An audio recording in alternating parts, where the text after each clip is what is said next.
the most insane, dangerous places you've never heard of. You and your best friend have decided to go to Ethiopia to explore the landscape and to do some hiking. You find yourself camping and living off the land, sleeping in tents, stargazing, and fortunately you did pack food because catching decent food in the middle of a Ethiopian desert isn't quite ideal. As the sun rises one morning, you decide to go a place you haven't quite explored yet. A direction that from a distance doesn't look anything special, but for some reason it's calling your name. You set off walking through the rather flat and barren landscape, with mountains off in the distance, but nothing particularly special, until you notice something strange in the distance. You find yourself approaching small pools of water, but these pools of water don't quite look right. You see boulders and rocks that are orange and yellow and white. You see water that is varying colors of green, and you feel like you almost walked into an alien planet. As you approach some of these pools of water, you realize they're not just sedentary pools of water, they're volcanic hot springs, and they're steaming. At this point, you're standing directly beside one of these large green puddles surrounded by orange and yellow rocks, and your friend starts to cough almost uncontrollably. They're telling you that their throat is burning and they run away because they can't catch their breath and they feel like they're literally inhaling bleach. Whatever was affecting them wasn't affecting you, and you decide that you want to investigate a bit further. This green, warm water is essentially at this point begging for you to touch it, and you dip your hand in this water. It's warm to the touch and only slightly warmer than a hot tub, but it has a strange sensation that feels a little bit more than just typical hot water. You notice your hand went from a warm sensation to almost numb, and at that point you lift your hand out of the water to realize that the hand that you once had is no longer there, and you are simply left with exposed bone. This water is not only boiling, but extremely acidic. More acidic than battery acid, and 10 times stronger than the acid we all carry in our stomachs. Understandably terrified, you sprint away from this demonic puddle of water and catch up with your friend who's only now catching your breath. You two are both too freaked out to even speak and decide to sprint back to your base camp only a few kilometers away. It's only on your way back to base camp when you start to feel the effects of the extreme dehydration you and your friend are suffering. You don't have any moisture to sweat, your muscles are beginning to cramp uncontrollably, and all you and your friend can do is simply sit and hope that something, anything, could potentially come to save you. But in the middle of a barren wasteland in Ethiopia, help isn't coming, and you and your friend just became victims of the Danakil Depression.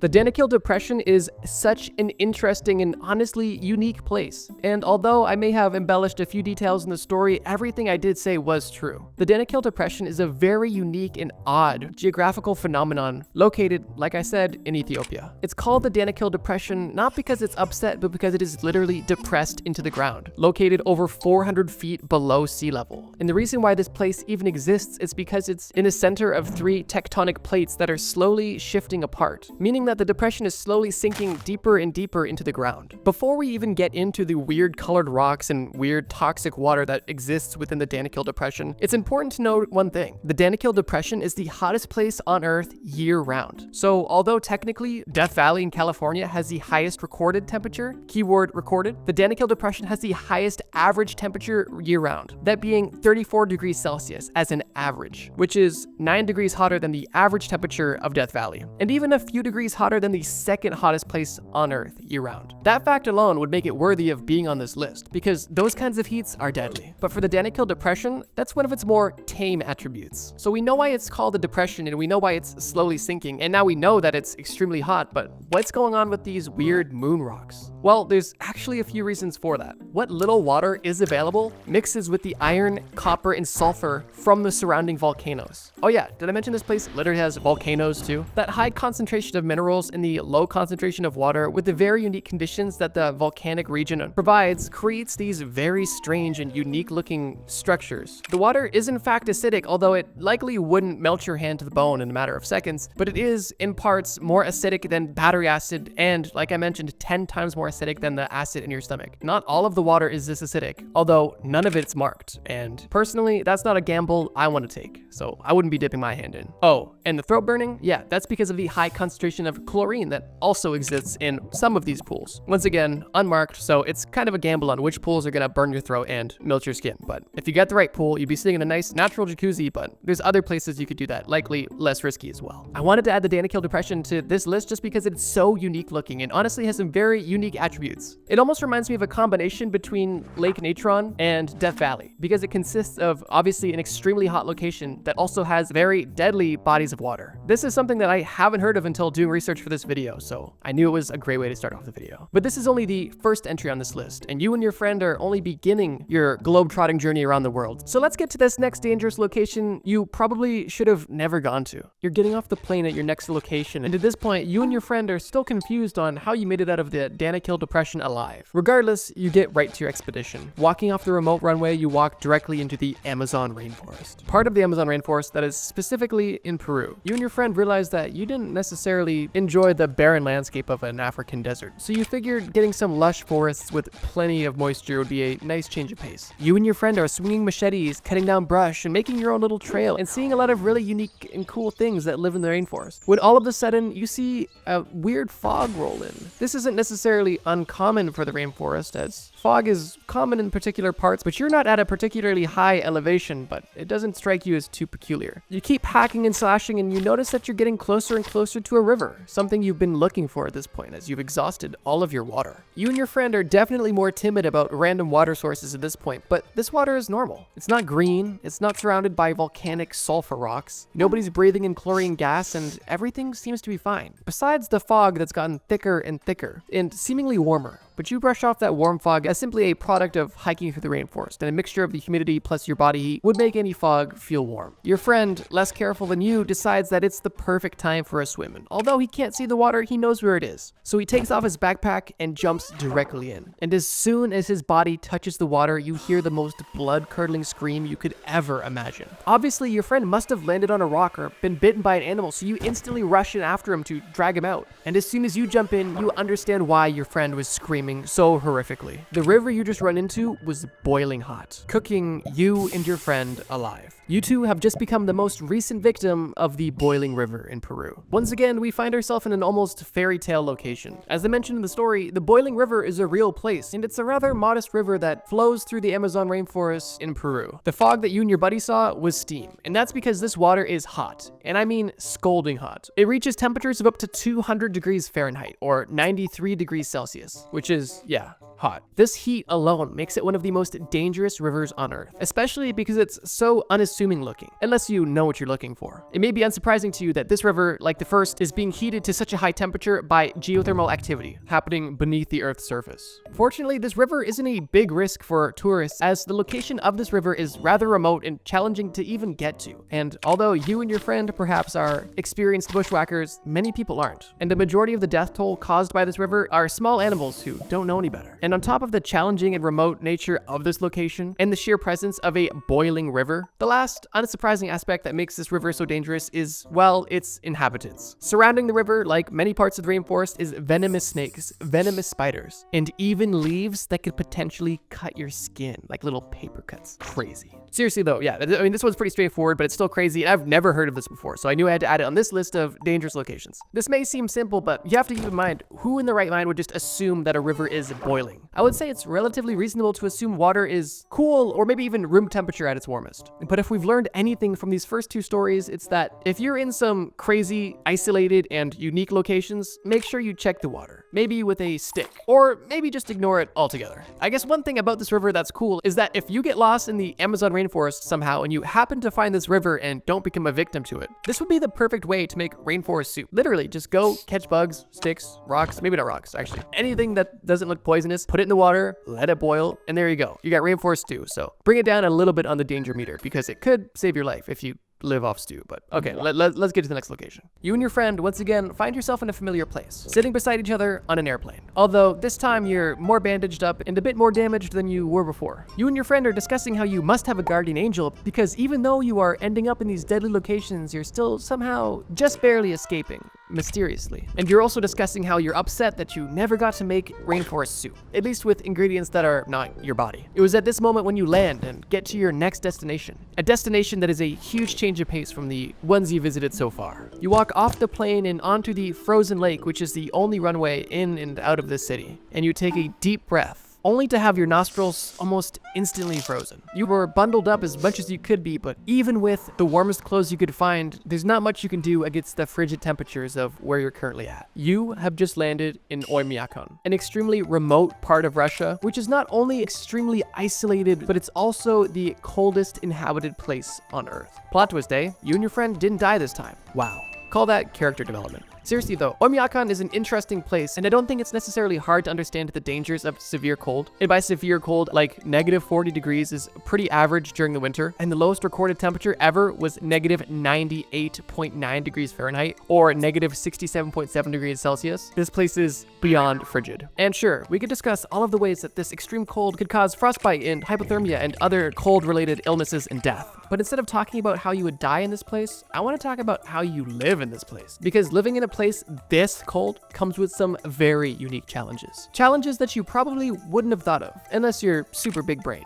And in that case, good for you. The geographic location of the city also not only causes cold temperatures, but causes very weird day-night cycles. Like a lot of places in the Arctic Circle, this isn't too uncommon, so I won't stay on it for too long, but there is extremely dark winters where there is literally just a sunset for weeks on end, which is by itself quite eerie, but that's like a minor detail. The way that this temperature affects everyday life for the people that live here is just rather unusual, and personally unideal. You honestly don't even really live here, you just survive here. One of the first extreme inconveniences is the fact that these houses do not have plumbing. And one of the most important aspects of plumbing is your toilet. That's a creature comfort that you give up to live in one of the coldest places on Earth. What you have instead is a nice, shiny outhouse outside. Basically a wooden box around a hole in the ground. But Shrek had one, so that's kind of cool. And while they do have water that runs through their house, it is heated up through cold generators and distributed through the city via a truck that is literally moving boiling water so that it doesn't freeze in the pipe and burst them, which is likely a common occurrence. And even with this minimal running water, it's still extremely inconvenient. But that still is only the tip of the iceberg. See what I did there? Because this place is so cold, parts of regular cars just stop working. The oil gets extremely viscous, which prevent the engine from even starting, which is why locals either have to keep their car running consistently to maintain a proper engine temperature, or if they do decide to turn off their car, they have to essentially light a fire under their engine for a good 10-15 minutes to allow the oil to heat up to become less viscous to allow the engine to hopefully start. So you can really take your pick there, but for most people it's more convenient to simply just leave the car idling. Another pretty major inconvenience. So yeah, so far we got no toilet, permanently idling vehicles, and also permafrost, which means for us, no vegetation, making vegetables extremely rare, and your diet almost fully meat,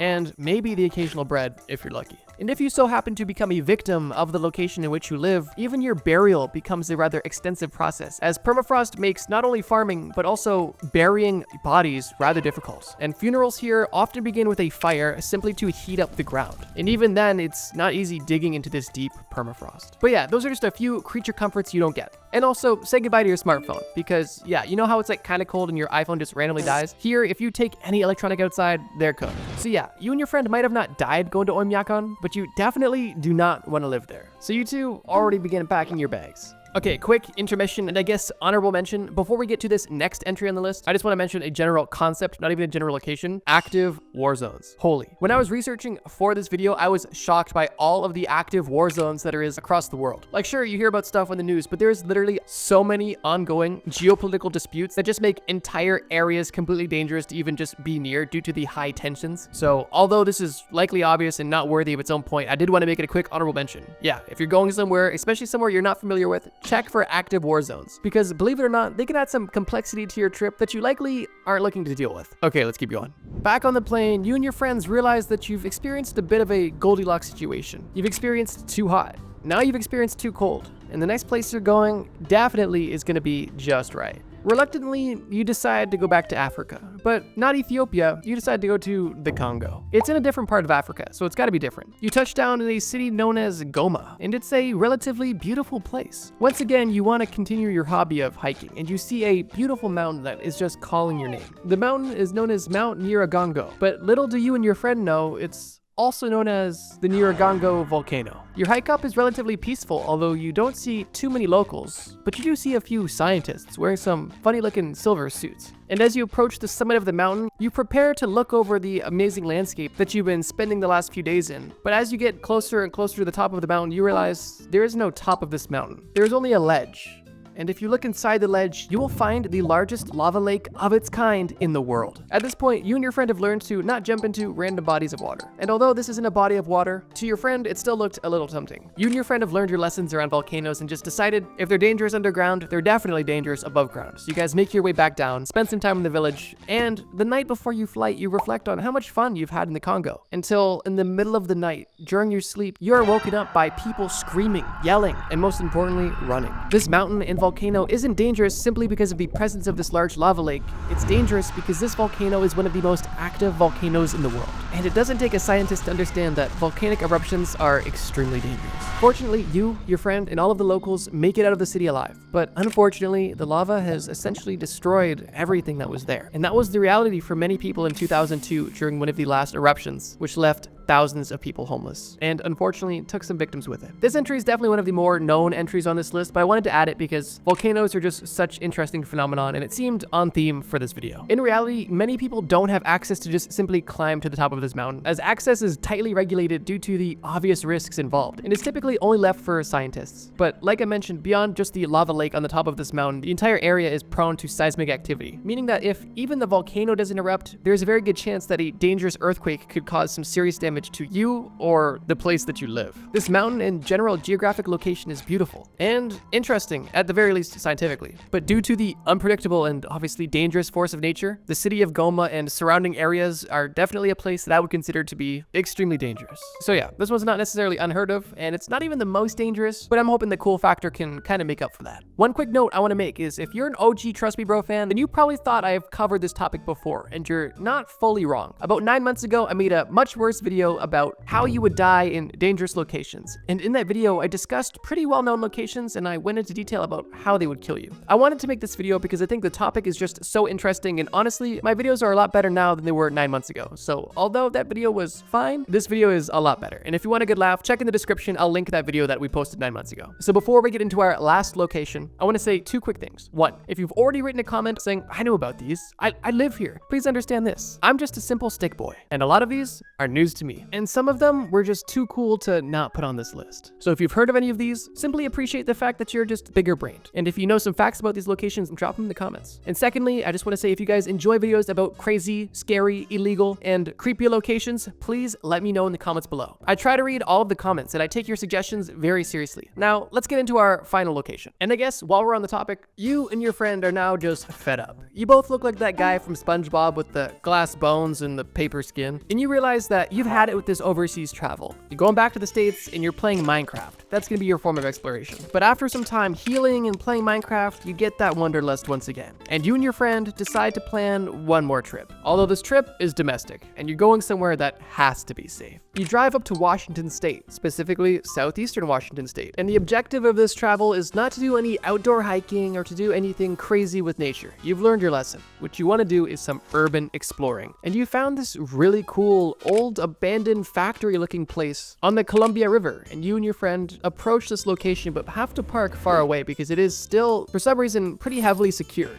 But you guys are slick. You hike at night into this abandoned facility. This place looks cool. You're walking around, checking stuff out, looking at rusty things and broken things, when all of a sudden, you hear your friend say that he doesn't feel so good. You look up at him and he looks up at you, and you're faced with a ghoul from the Fallout games. You think you're tripping because there's no way your friend could look like this, when all of a sudden your friend tells you that you look like a disgusting creature. And it's at that point when you realize that both you and your friend have been exposed to massive amounts of nuclear waste. And that you weren't in just some regular factory. You were in the Hanford site, a decommissioned nuclear production complex that was established as part of the Manhattan Project during World War II. Okay, I got a little goofy with the story there, but it is true. This is an extremely dangerous place that not many people are familiar with. At least I wasn't. If you're anywhere in Washington State, this is likely one of the most known just because it's native in the US, and it does have relatively major historical context, so consider this one not even unknown. But this one is really cool. And, like you guessed, insanely dangerous. This place had the world's first full-scale plutonium production reactor, and made the plutonium for the Fat Man, which is the bomb that was used on Nagasaki during World War II. So So this place has some baggage. But once the US government thought that they had enough plutonium, they started shutting down the facility and actually closed it down entirely in 1971, which isn't too long ago, at least when it involves radioactive waste. It likely may serve as no surprise that early protocols for disposing of such dangerous chemicals and byproducts were completely inadequate, and now we're seeing the consequence of it. And the Hanford site is one of the largest environmental cleanup projects in the entire world. Obviously, there's a few more known ones across the world like Chernobyl and Hiroshima, but domestically in the States, this is definitely one of the biggest cleanup projects. As of last year, they are still cleaning it up, and there's over 10,000 people that work to clean up this site. I'm assuming they have proper protective gear, but still, working in a radioactive site cannot be fun.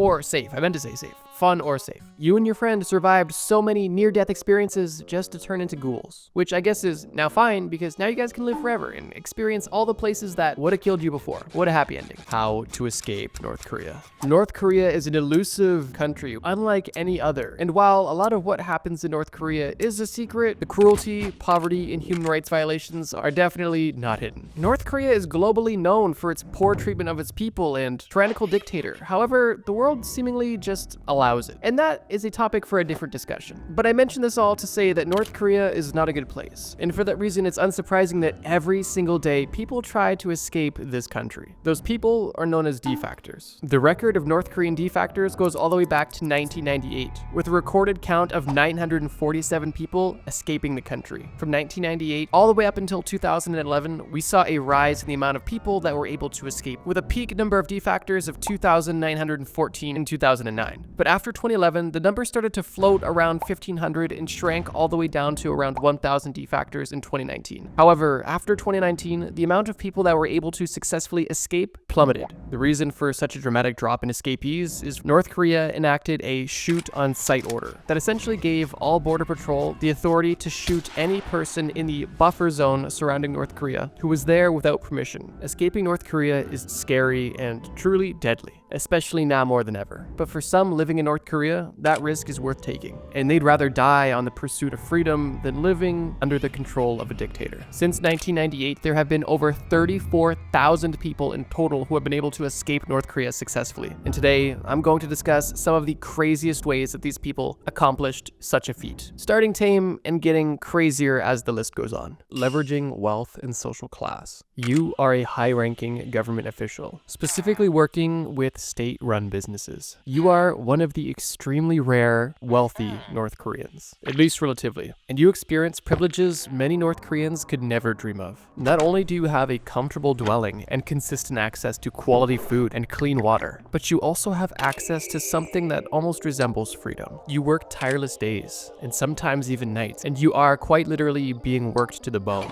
However, every day on your commute, you realize how grateful you are to be in the position you're in. And while you are grateful for your position, you understand that even the best position in North Korea still isn't all that great. And for some time, while on business, specifically in mainland China, you've seen the difference in quality of life, and you've been slowly taking notes on how you could potentially leave your job. Your job grants you a lot of authority, and you are well connected, not only with the North Korean government, but with government officials and high-ranking businessmen in China. One night, while drinking at a bar in mainland China, half asleep, a man sits beside you. He doesn't say anything, but he hands you his card. You tell this man that you're not on business hours and you appreciate it, but you're just looking to relax. And the man sternly looks you in the eyes and says, "I know you're North Korean, and if you ever want to start a new life, you call this number." This moment was sobering, as this man wasn't speaking to you in Mandarin. He was speaking fluent Korean. And before you could even ask another question, he got up and left. You wake up the following morning, early, hungover in this Chinese hotel.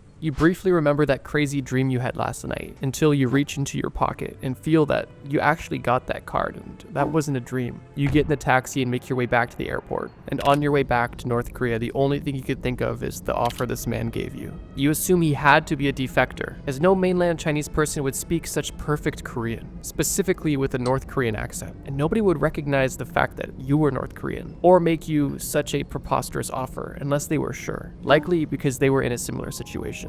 You get home and you're happy to see your family. And after putting your children to bed and once again going to bed late, you sit beside your wife in bed and tell her a secret. You tell her that you met somebody in China and this person could change their lives. You explain to your wife who you met and what they offered, and you notice that your wife doesn't look enthusiastic. She looks shocked. And before you could ask your wife what she thought about the possibility of potentially starting a new life and leaving North Korea, she jumps out of bed and begins screaming. She is completely repulsed by the idea that you could potentially ever want to leave the greatest nation. And she's convinced that you must be brainwashed and that you must be reported to the government immediately. Your wife is either brainwashed or simply terrified of what could happen to her if her husband was testing her loyalty to North Korea, or if anybody happened to be listening. Regardless, your wife grabs the phone and immediately starts dialing. You grab the phone and tell her that you were kidding. You were only simply testing her because nobody loved North Korea more than you, and you wanted to test your wife's loyalty to North Korea to make sure your marriage was strong. This seems to calm your wife and you both go to bed. And it's at that moment when you realize that if you were to leave North Korea, you're doing it alone. Your next trip to mainland China isn't for another 6 months, but the following day at work, you convince your boss that you have unfinished business in China, and it's best for the company if you return as soon as possible. The following week, the opportunity arises, and you're back in China. You take out the card and you give it a call. You meet the man at the same bar that you're at. After your first night in China, you call the number on the card that you were given, and you're met with an automated voice message saying coordinates and a cash value. You assume that the coordinates are where you're supposed to meet someone, and you assume that cash value is the fee required for your freedom. You meet up with this man once again, and over the course of the week you're supposed to be doing business, you get a fake Korean passport, and you are given a dedicated travel guide, aka your new wife, whose sole job is to get you to the airport safely and make sure that you are able to catch a flight from mainland China to South Korea. This isn't the woman's first rodeo, and she's able to get you through security checkpoints and past suspicious Chinese government officials, as her Chinese is perfect and her story for why she is hanging out with a South Korean man checks out. You get dropped off at the airport by this mysterious woman, and when she drops you off at the airport, she says, "Never come back." You board your flight to South Korea and your new life has begun.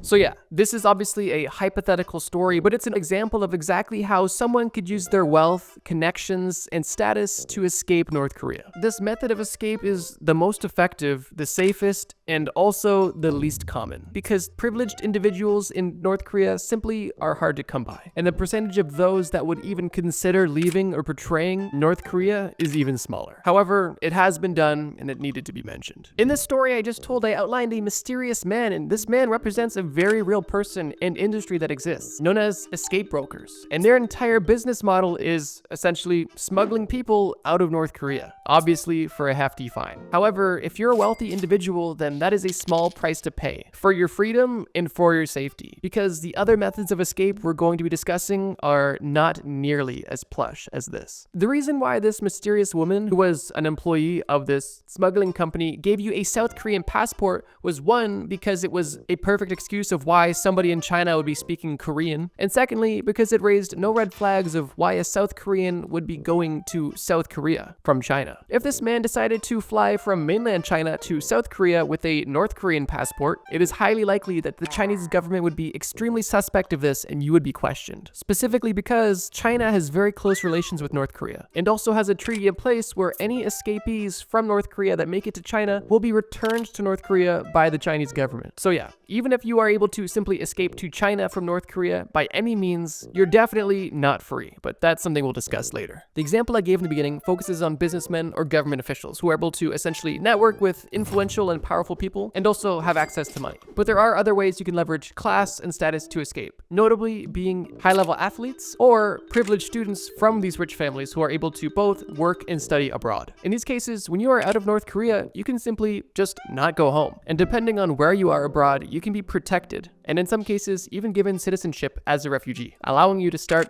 a brand new life. One more thing I want to mention is the fact that in the story I gave, this character had kids. And if you're familiar with North Korean law, then you know that the North Korean government likes to punish not only you, but also your family for your crimes. And in the instance of the story I gave initially, the reason why the man was so able to confidently leave North Korea is because he used a high-level escapee broker. And one of his services that they include in their price is faking your death. So instead of being seen as an escapee by the North Korean government, this mysterious man was able to make it look like you died doing business abroad. And for that reason, your family is spared. And while this entire situation is hypothetical, the core of these conditions is based in reality. And while this man's family was spared in this instance, That is not always the case. One of the reasons this man was even allowed to travel internationally for business is because he had a family. And to the North Korean government, that is something that they see as collateral. Because if this man has a wife and kids, he is much less likely to just defect. Because the man knows that if he defects, his family will be tortured and killed on his behalf. And for most, that is reason enough to stay. Regardless, let's move on. International labor camps.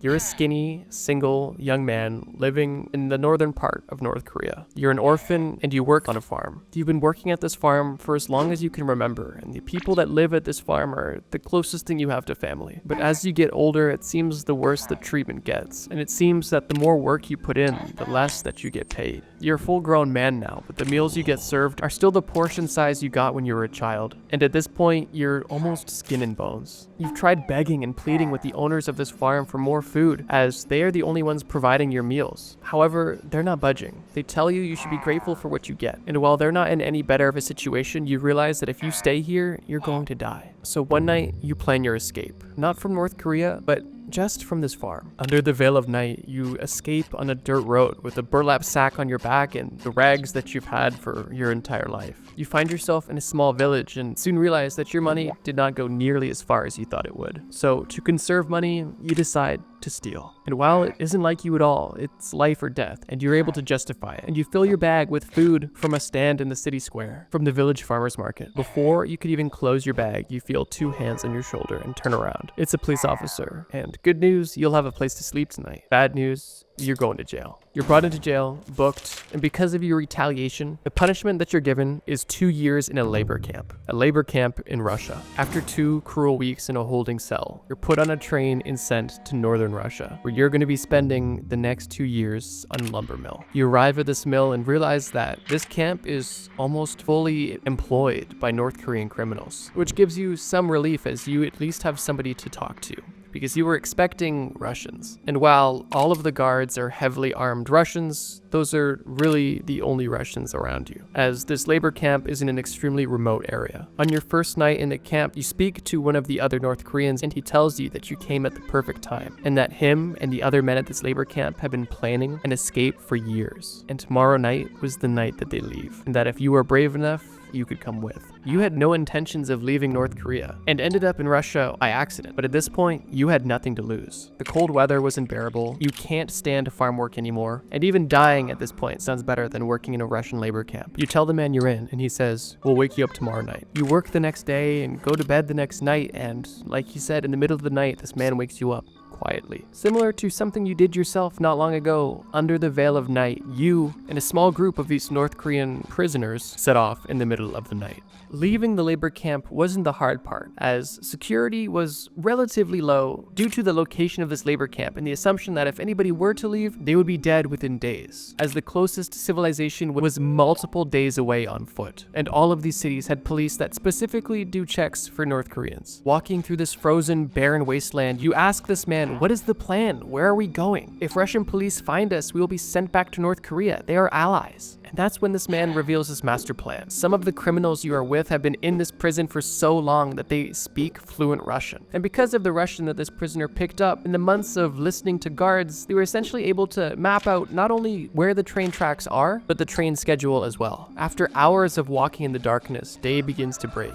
and you notice that your group is already smaller. 2 of the men that were in your group initially were no longer, and it's mutually assumed that they fell behind and froze to death. You and your remaining men find the train tracks, wait for the next train taking wood out of the labor camp, hop on one of the very last carts, and you are now, once again, on your way to freedom. Wow. In this hypothetical, you're in a similar situation as the first person, but obviously on a much different scale. Because you didn't even intentionally go abroad, you were just sent abroad by the government, and you had no expectations of fleeing at all. You simply accepted your fate, but you were at the right place at the right time. And fortunately, the people that you trusted had the perfect plan. Did the person in this hypothetical have ridiculous plot armor? Of course. But I figured in these fictional scenarios, obviously based on reality, it would make sense to have them at least escape at the end of the story. Because if all the stories ended with, "and they were caught and killed," well, it's not really a good example of how to escape. It's how you could try to escape and then die, which is the unfortunate reality for most. But yeah, labor camps exist, and obviously they exist all over North Korea, but some of them are abroad, and they are primarily in Russia.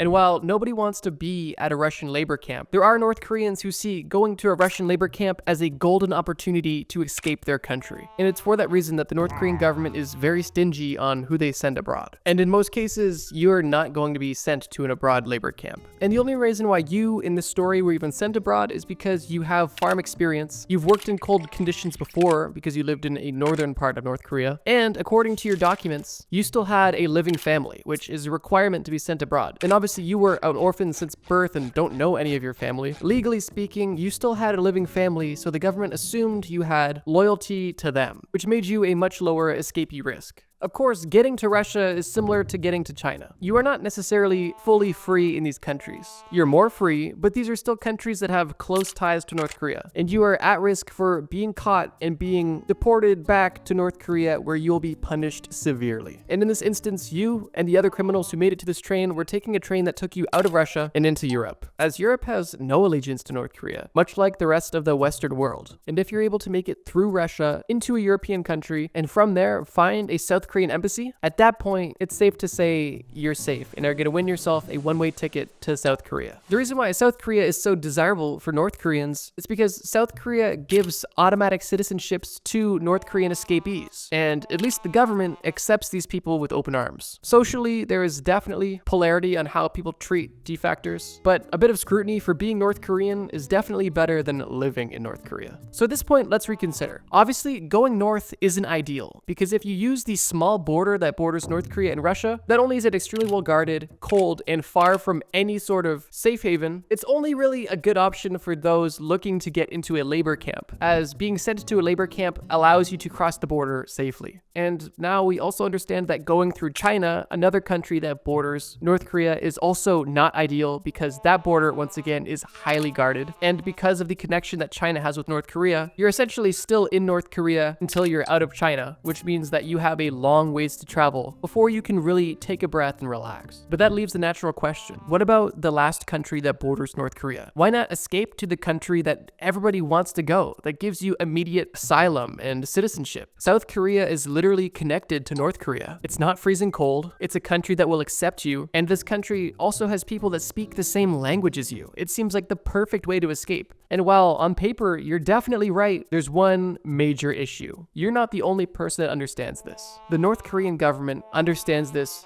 quite dearly. And that's why there's a demilitarized zone that stretches the entire land border of North Korea and South Korea. And while that name seems semi-safe, it's extremely deceptive, as this border is not demilitarized at all. It is very militarized. There is so much military from both North and South Korea. There is literally hundreds of thousands of soldiers on either side of this border. And in the area in between these two countries, there is active landmines, electric fences, and watchtowers with the executive order to shoot on sight. So let's get into our third and final story to outline likely the craziest and deadliest way you could escape North Korea. Escaping by land as a regular North Korean citizen. You, like many other North Koreans, are simply sick and tired of being sick and tired, and you decide you're gonna make a run for it. You live near a remote part of the border, where there are active personnel, but it's not as heavily monitored as other places. You pack a bag and set out on foot, feeling confident that you can make this land crossing. You don't see anybody, and you figure this is gonna be a walk in the park. And after hours of walking, you realize that you don't even exactly know where the border is, and for all you know, you might already be in South Korea. You walk further and further, and finally begin to feel free. You must have at this point passed the border, until you see something in the distance. You walk closer to it and you realize that it's a sign that says active minefield. And it's at this point that you realize that you are much further from the border than you thought, and you have a long ways to go. You call the sign's bluff and continue walking. And after taking a few steps and walking for 5, 10, 15, 30 minutes, you knew there was no mines and continue walking. And you're right, there was no mines, but there was snipers. Snipers that you didn't see, but they saw you. And before you can even blink, you hear a gunshot and everything goes black. Unfortunately, that is a reality for people trying to cross the land border between North and South Korea. Crossing over the water as a regular North Korean citizen. You're a young woman fed up with living in North Korea. You've been abused your whole life, and at this point, you feel that anything is better than your current existence. You've studied geography in school and understand that the waters on the west coast of North Korea where you live are much more favorable than the east coast for fishermen. But if fishermen favor it, must be a reason, and the waters must be calmer, which must mean it's easier to escape. One night you head down to a local dock and brazenly steal a boat. You simply head south and plan on running into the South Korean Coast Guard. Although hours into your trip on this boat, you get caught up in a storm and you lose your motor. At this point, you're stranded at sea at the mercy of the ocean. There's essentially 3 outcomes that are possible, and I'll just go through them quickly. Option 1, you wash up on shore. You think you're in South Korea, but you're actually still in North Korea, and you're killed. The tide takes you north and you wash up on shore in China, where you are found by police, deported to North Korea, and killed. Or if you are extremely fortunate, you do wash up on shore in South Korea and begin a new life. Or option 4, you lose your life at sea, either due to harsh conditions or by being caught by the North Korean Navy, which heavily patrol these waters because of people like yourself. Escaping via the land border as military personnel. The story I'm about to tell is not a fictional hypothetical like the others. The story I'm about to tell is a real story about a real individual and is likely one of the craziest known escape stories from North Korea into South Korea. Oh Chung-sung was a high-ranking military official in North Korea who was also an industrial engineer. He had a good job and was considered good at that job, but obviously he wasn't satisfied. And one day, he met his breaking point and was willing to risk his life for his freedom. On the morning of November 13th, 2017, Sung stole a military jeep from the military base where he worked, heading directly for the demilitarized zone, the area between North and South Korea, aiming to get into South Korea and begin a new life, in a way that is regarded as likely the most dangerous way. Although Sung did have an advantage, being military personnel, he was able to be very close to the border. He had security access and a relatively comprehensive knowledge of how things worked. Although, even with all of the knowledge in the world, you need luck and likely God on your side to even make this possible. And on this morning, Sung definitely had both.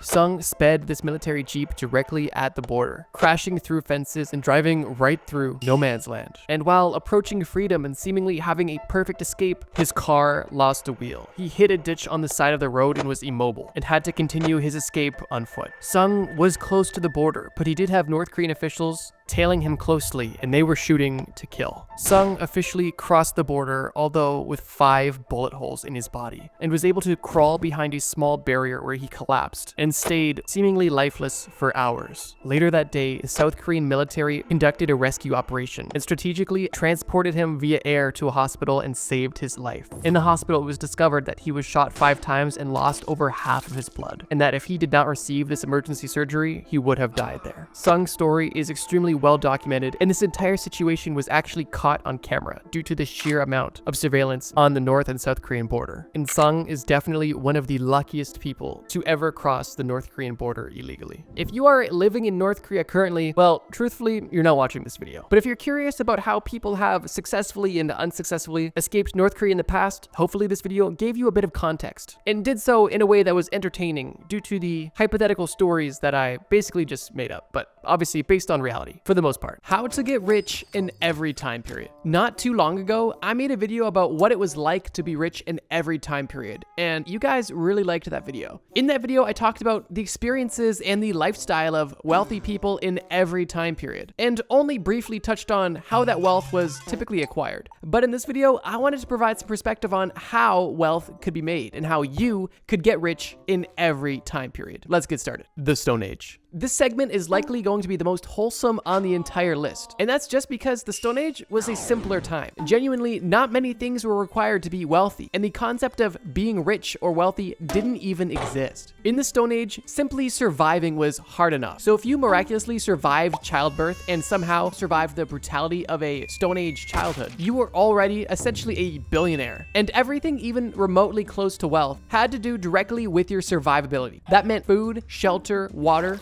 your livelihood, and in turn, your wealth. So now that we understand that the modern concept of wealth simply doesn't apply here, what does wealth look like in the Stone Age, and how could you acquire it? Let's start from the beginning. Like I mentioned earlier, to be wealthy, you first need to be alive. And that means the basis of our wealth will be our life. And as a baby, our life is in the hands of our parents. So the original rich babies or boss babies or Nepo babies were simply kids that were lucky enough to have parents that didn't die during childbirth or didn't accidentally kill them or allow them to be killed in their likely harsh environment. Already, this is making me realize how much we take for granted. Next up, assuming your parents care about you, survived childbirth, don't plan on killing you, and are healthy, fit, and able to provide for you properly, you will be able to experience childhood the Stone Age way, which is basically just Minecraft, but not a game, just a reality. Now, assuming you survived your entire childhood and adolescence, you are now an adult in the Stone Age on your own, looking to build wealth for yourself. And by that, I mean literally just survive. I'm really stressing this point because it is extremely important to consider that simply surviving up until this point is a major achievement and basically the equivalent of being handed a $100 million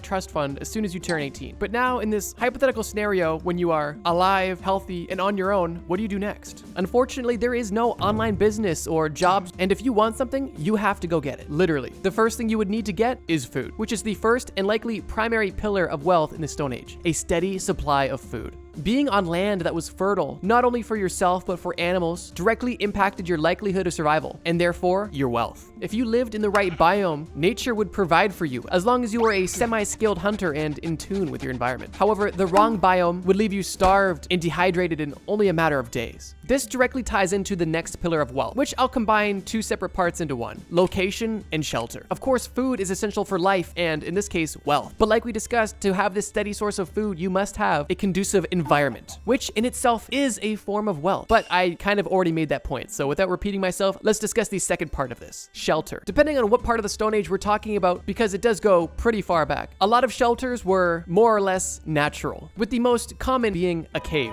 hence the term caveman. If you wanted to be rich, and I mean ultra rich, you lived on land that provided you food and also had shelter that was ready for you to move right in. Consider this prime real estate. This is the prehistoric equivalent of moving into a condo that has a restaurant on the main floor. It's everything you need all in one place. Well, almost everything. We're still missing an essential component, which is the third pillar, that being water. You now have your prime real estate. You have your cave. You have your wild berries growing outside your cave apartment, and you have a steady flow of cute critters that you stomp on and eat on a daily basis. But the last thing to make you a true bajillionaire is to have a steady stream of fresh water, ideally trickling right through a stream right outside of your cave. Without water, shelter and food is almost useless because you won't be around long to enjoy it. So this supply of water is the perfect trifecta for your life and, in this case, your wealth. But it's a bit boring if we end there. What's wealth without a bit of legacy? And maybe someone to share it with. Just because living was hard enough in the Stone Age doesn't mean that there wasn't additional luxuries you could indulge in. And for this example, let's pick our bonuses. I have my cave, I have my food, I have my water. What am I missing? I'd say a cave woman to spend my days with and unga bunga with at night. And with your partner by your side, you're now able to continue your legacy, have Caveman Jr., and ideally allow them to inherit your success. And by that I mean your cave doesn't get raided, the stream doesn't dry up, and the animals don't migrate elsewhere. And spoiler alert, those are all going to happen. And all of your hard work is basically null and void because everything that you had to go through to build your wealth and literally survive is going to have to be done entirely from scratch once again by your children. I think I've made it crystal clear that wealth in the Stone Age is simply being alive. So to answer the question, how do you get rich in the Stone Age?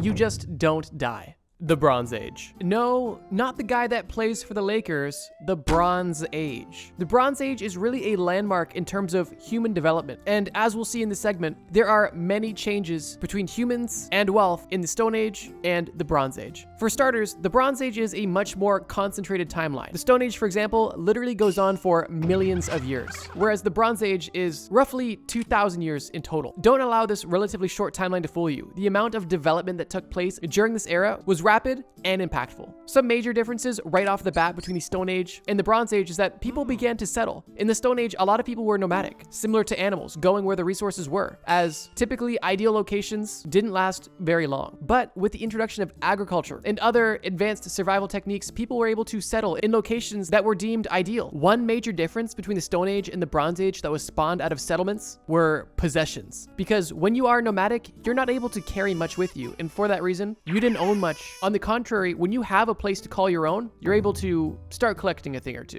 And from that, begin to store value and ultimately accumulate wealth. Besides this, we are seeing early coinage, and with this, early commerce as well, which will serve as the foundation for how we measure wealth for the rest of the video. With developed skills, new tools, larger settlements, and early coinage, it's not hard to believe that trade was essentially inevitable. What did they trade, you may ask? Well, everything, but most importantly, bronze. And although settlements and trade are developing, it doesn't necessarily mean that life was all of a sudden easy at this point. Life was still difficult, and every skill and piece of luck required to survive in the Stone Age is still required now. But for the sake of this video, we're gonna assume this is more or less of a given, so we can focus on the specifics of what made you rich in the Bronze Age. Like we mentioned in the last video, during the Bronze Age, wealth began to be associated with the control and production of bronze, which is a valuable metal that is made from copper and tin. Being rich meant you had access to metal ores and the knowledge required to craft tools, weapons, and ornaments, which were things that everybody needed. Maybe not the ornaments, but tools and weapons definitely. Like I mentioned, with settlements growing, trade became more prominent, both inside of settlements and also between settlements via established trade routes. And if you are someone who was able to take advantage of these trade routes, you could significantly enhance your wealth. Besides commerce, another way to gain money and power was through social status, which started to become more of an important thing during this time period. During this time, chiefs and leaders would amass their wealth through the people that they ruled, whether they had full control over the tribe's resources or they simply took contributions from each of their people. Now that we have a bit more context on the Bronze Age and what exactly wealth looked like in the Bronze Age, how could you get rich? For the sake of simplicity, let's assume that you had a great upbringing. Your parents were alive and you survived, and now you're 18 years old looking to build your life and become wealthy in the Bronze Age. Like I mentioned, you ultimately have two primary options.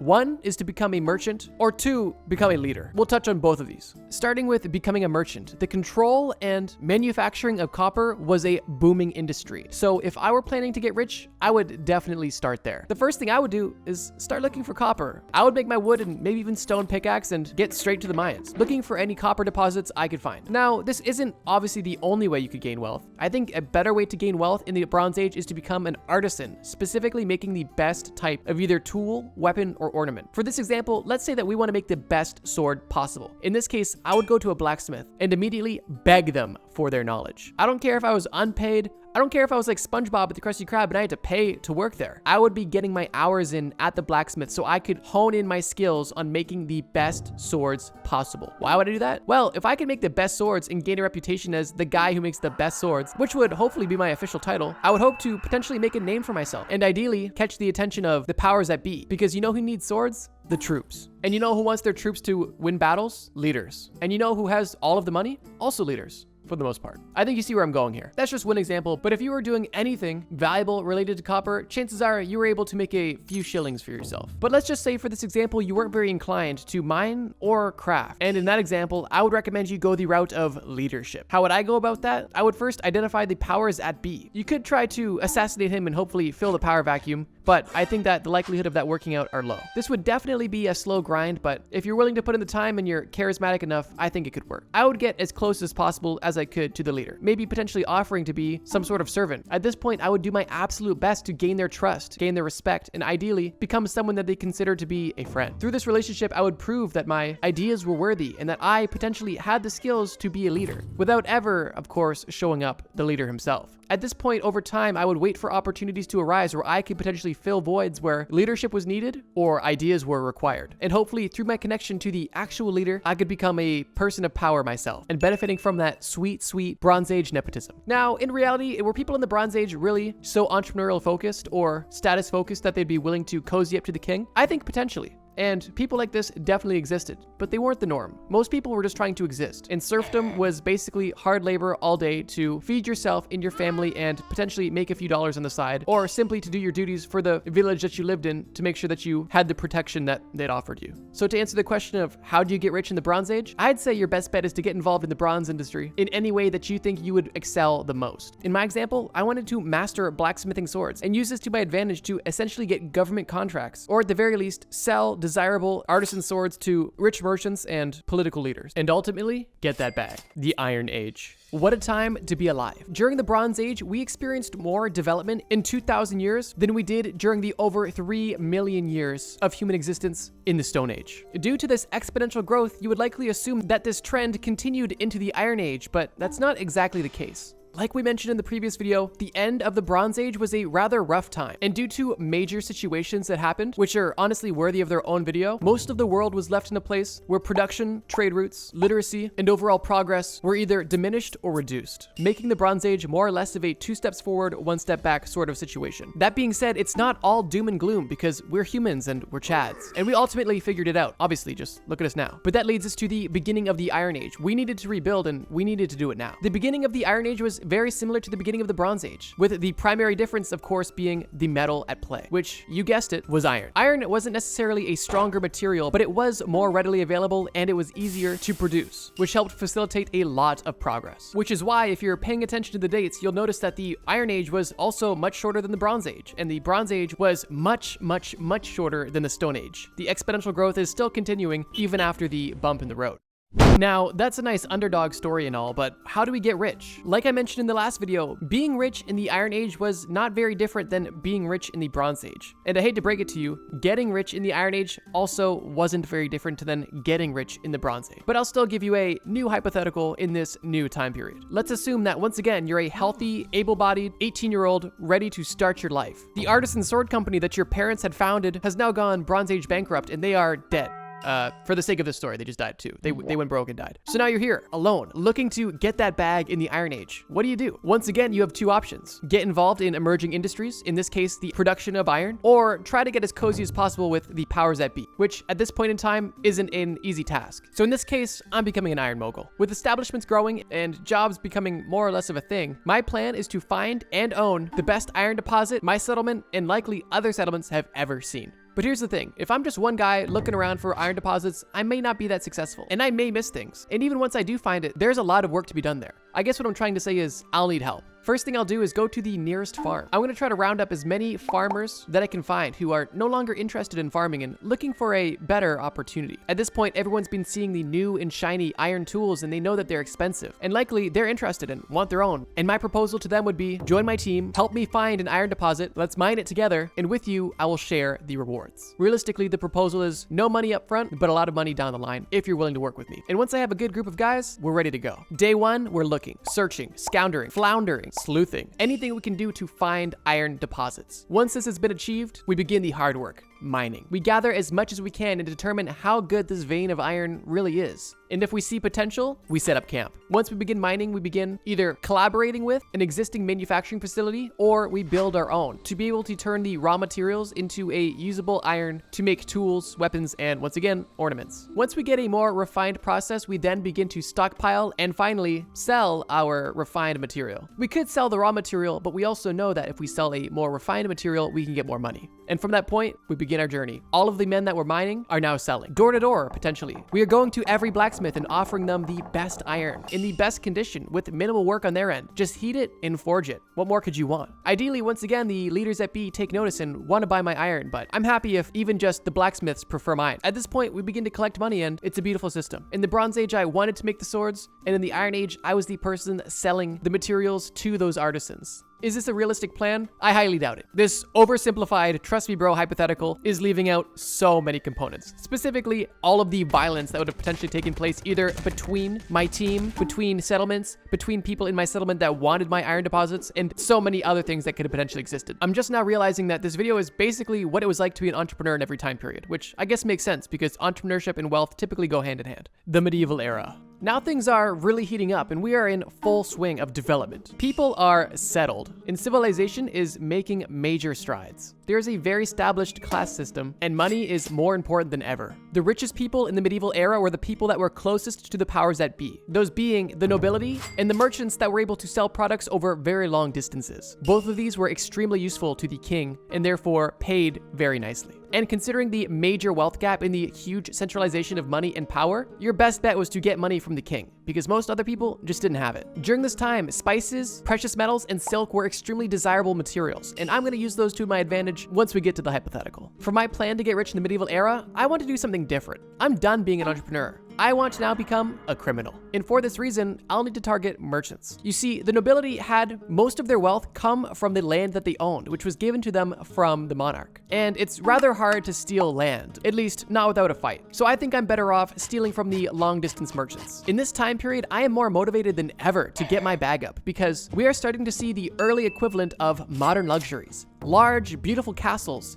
servants, comfy clothes, something that kind of resembles a toilet, concubines, jewel-encrusted stuff, and other fun stuff like that. So yeah, let's get rich. Although my plan may seem simple, with nations developing and with power becoming centralized, I am at greater risk than ever of being reprimanded for the crimes I'm about to commit. Because now there is rule, there is order, and I need to be very careful about how I go about breaking it. I'll start my journey once again like every other journey as an 18-year-old looking to build my life. Let's say that I was born into an established kingdom, into a regular poor family. My goal is to become a known member of society and a positive one at that. I want to be active in the church, helping those in need, and seen often within the community. But this will work in my favor for my malicious intentions. My goal is to gain the trust specifically of the rich merchants doing long distance trade because they, one, have the most money, and two, are the most vulnerable. See, being a thief, I could try to pickpocket around my city, but eventually it's gonna catch up to me. And honestly, there's a cap to how much money I can make. Back to my trust with the merchants. My goal is for them to feel comfortable sharing their information with me, specifically when trade shipments are going out, what the shipments are, and where they are going to be. For example, imagine I just go around the city with a broom every so often, just out of my goodwill, but I always somehow happen to broom where the rich merchants are. This isn't by accident. I want to overhear them, and ideally,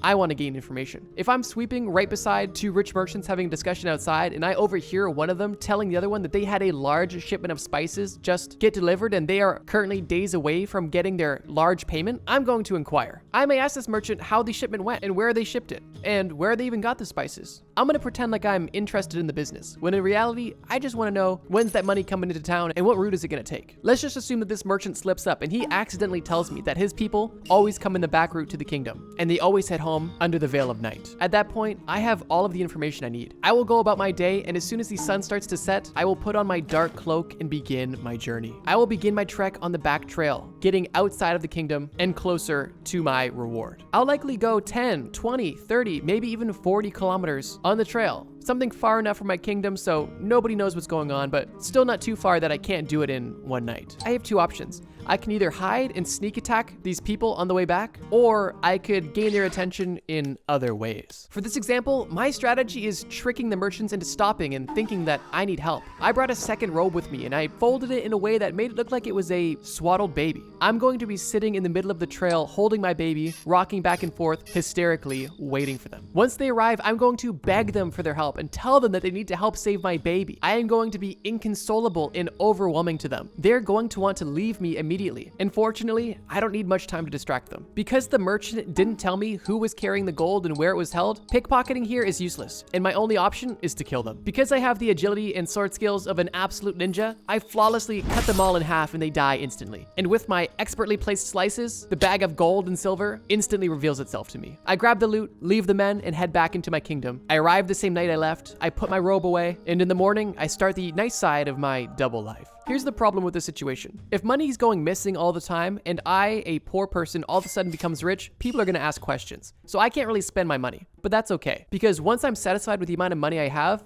I can leave my settlement and begin a new life. If I can travel far enough and go to places where I've never been heard of, which is likely the case if I'm just a locally known, gentle, poor person, in any new settlement I go to, I can tell them a rather convincing story that I am a wealthy merchant who was ran out of town by a bad gang and I'm just looking to have a peaceful life somewhere nice. Is this a likely or potentially even realistic situation? I highly doubt it, once again, but I think it's an actually pretty funny hypothetical of one way a rather evil person could get rich in the medieval era. And honestly, I would bet money that something like this happened at least once, and was probably more common than we think. Violence was common, robbery was everywhere, law only really existed inside of castle walls, and people were brutal. So to answer your question, how do you get rich in the medieval era? Well, there's plenty of ways, but if you're not born into money and you're not willing to put in the effort to become a successful merchant, I'd say your best bet is to go all Assassin's Creed and become the best thief you can absolutely be. The early modern era. At this point, we've gone through millions of years of history, and the early modern era is our last stop before the modern day. And the early modern era, although relatively short, is one of the most influential eras of all time, and is where we see the foundation set for the modern world that we live in today, in good ways and bad ways too. In the early modern era, wealth was driven by exploration, trade, and colonization. Nations and individuals who invested in voyages reaped enormous profits from new trade routes and new resources. Merchants are richer than ever, and now the early versions of bankers are also accumulating wealth through the emerging global trade. Like almost every other time period, owning land and engaging in agriculture is still extremely important. But with the continued growth of commerce, finance, and manufacturing, more and more opportunities are beginning to present themselves to, once again,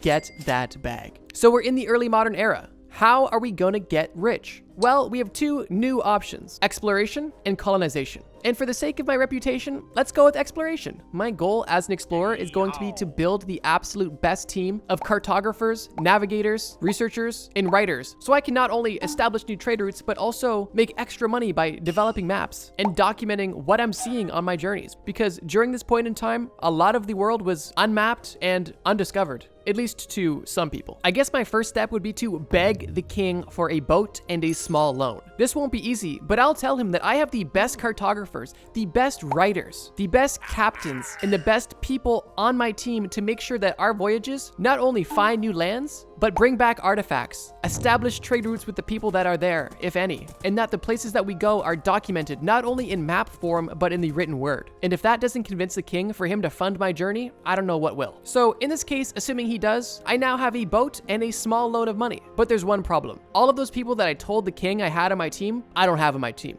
And I don't even have a team.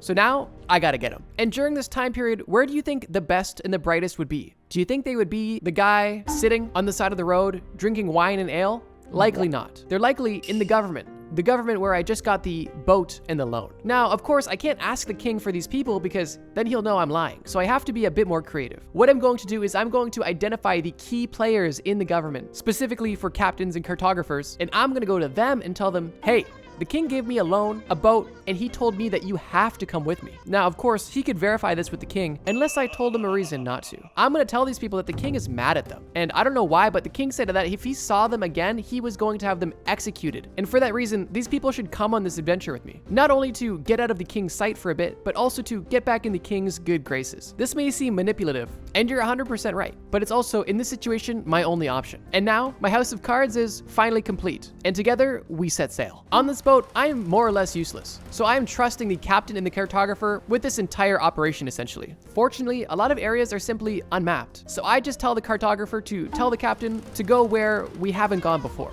at least where we don't have recorded evidence of going. And from that point, we're off. Even at this point in the story, we've done so much and risked so much just to even get here, and we haven't even made $1 yet, and we are still relatively poor. We have a loaned out ship, a team of people that we're deceiving, and debt to the government in the form of the loan. And if we're unable to find anything of substance, we're cooked. And my elaborate ruse is over. But because everything has kind of perfectly fallen into place in the story, let's continue that trend. And let's say on our first voyage, we discover the most amazing thing ever. What is it, you may ask? It's a remote, abandoned island where the richest pirate gangs hid all of their most valuable loot, including coins, artifacts, booty, and slightly used peg legs. At this point, I need to come clean. I tell the guys, hey, you guys are all being lied to, and if you don't continue the lie with me, then we're all gonna die. The men agree, we get to loot, we go back home, and we do it again and again. And we all live happily ever after. That's just one hypothetical about how you could use exploration to your advantage to get rich in the early modern era. And in case you wanted to learn about how to use colonization to get rich, well, just read a history book. The modern era. Wow, guys, can't you believe it?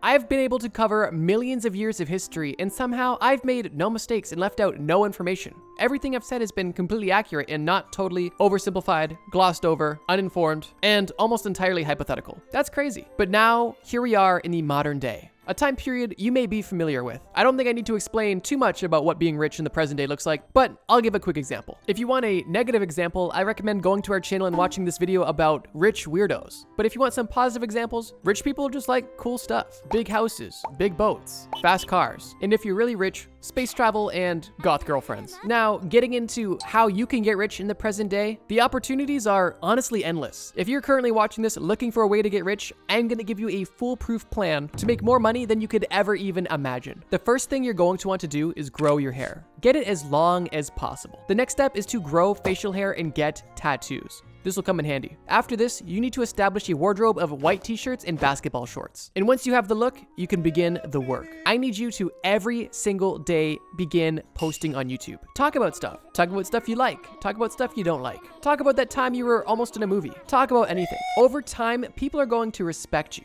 idolize you, love you, and ultimately need your opinion for just about anything. And people are gonna eat this up. And advertisers are gonna wanna sponsor you and put their ads on your video, making you rich. Oh, and now that you have the system of getting rich and the look, you're probably gonna need a name. How about Dry Ineffective or Polar Bear 1? Something along those lines. You guys pick. But in case that's not replicatable for you guys, here's another great idea on how to get rich in the present day. Step 1 is be born into a family where your parents see you more as an opportunity to make money than their flesh and blood. At that point, have parents that create a toy channel based around you. After a few videos of you opening toys that you're excited about, your parents will begin raking in the money. And as you grow up, you'll be like, I had a weird childhood, but my parents are rich. And I think I have money, maybe. And later down the line, we'll see what happens. So yeah, 2 extremely replicatable and honestly foolproof plans on how to get rich in the present day. Terrifying mental disorders you've never heard of. Cotard syndrome.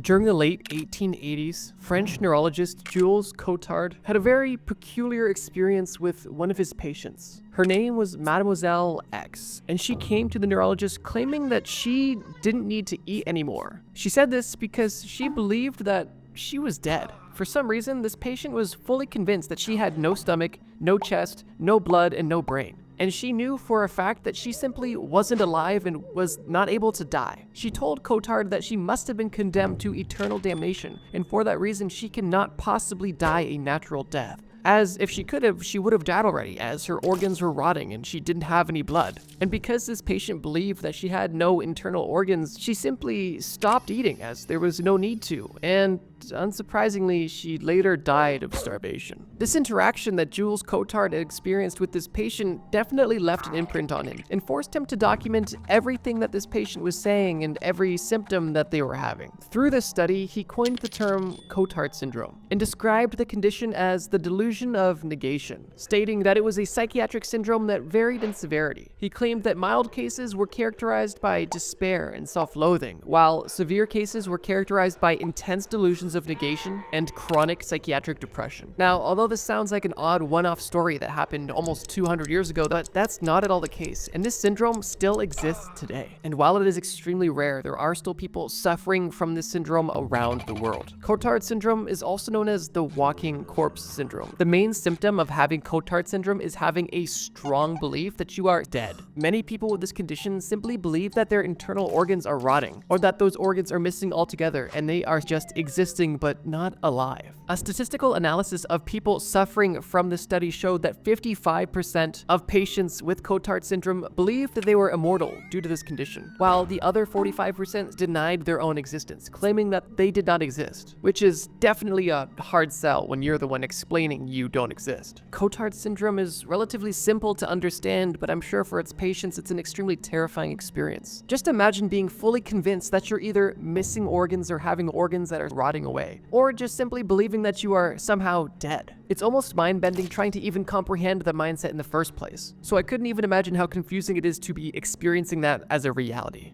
Most of the people experiencing these delusions typically end up neglecting their personal care, refusing to eat, clean themselves, sleep, use the washroom, and also may experience self-harming behaviors. All because that they believe there is no reason to maintain a body that they literally consider to be lifeless. To this day, very little is known about this syndrome, but it is still associated with severe depression, schizophrenia, and other neurological issues such as brain lesions. Cotard syndrome is a very peculiar mental condition, but for this list, it's only the tip of the iceberg, and we're just getting into some of the most terrifying and rare mental conditions. Koro. I want you to be honest. Have you ever looked down and thought, dang, my little bro must be shrinking. It was never this small. Well, in that case, you might be suffering from Koro. Honestly, I don't even know where to begin with it. It's also known as genital retraction syndrome or shrinking penis disease. both of which definitely give an odd foundation, and both of which are actually not even fully accurate. And while Koro is a syndrome that does occur worldwide, it is considered a cultural bound delusion, essentially meaning that the symptoms of this delusion are only recognized in specific societies and cultures. Patients suffering with Koro experience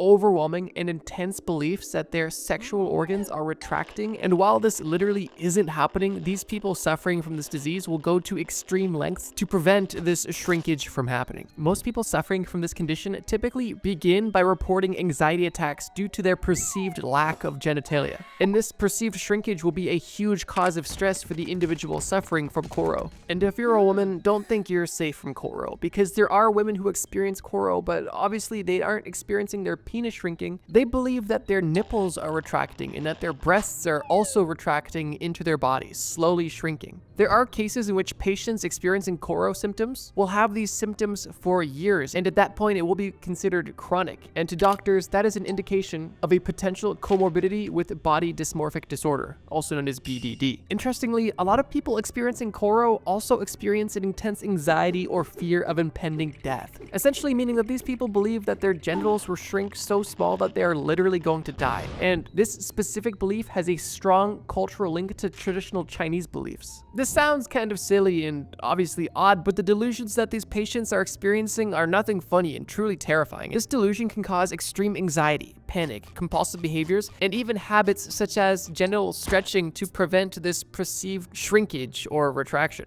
The cause for this delusion isn't fully clear, but it is believed to be primarily fueled by cultural beliefs and stress. Now, like I mentioned, if you are experiencing Koro, you aren't actually experiencing any sort of shrinkage of any of your body parts, but what's interesting is that there is a bit of a devious feedback loop that you are getting. Typically, when people are experiencing a Koro attack, they will experience vasoconstriction, which will actually cause their genitals to temporarily shrink a little bit. This actually affirms their delusion and causes a very vicious cycle until the delusion is so strong that it is simply a core belief. And while this vasoconstriction is only temporary, when you are believing such a odd delusion, you are not necessarily thinking logically about this. And even when presented with the fact, it is still hard to come to the conclusion that you are not shrinking. Depending on what culture you're a part of when you are experiencing this Koro, the treatments may differ. In traditional Chinese medicine, typically the remedy that is recommended is a herbal tincture that is applied to your genitals. While in some African cultures, people experiencing Koro will be prescribed a weight to attach to their genitals to help stretch it, to of course maintain its size. Neither of these remedies sound particularly pleasant, and this entire affliction, while silly seeming, is definitely rare. It is a bit unfortunate that your body is almost unwillingly feeding into your delusion by shrinking your junk during these times of panic, unintentionally feeding your delusion more and more. However, typically instances of Koro are not lifelong. Although we may be able to get a chuckle out of it, it's definitely something I would never want to experience. So yeah, Koro literally has men believing that their penis is shrinking and it's gonna get so small that they are literally going to die. And it's still only the second entry on this list. Let's keep going.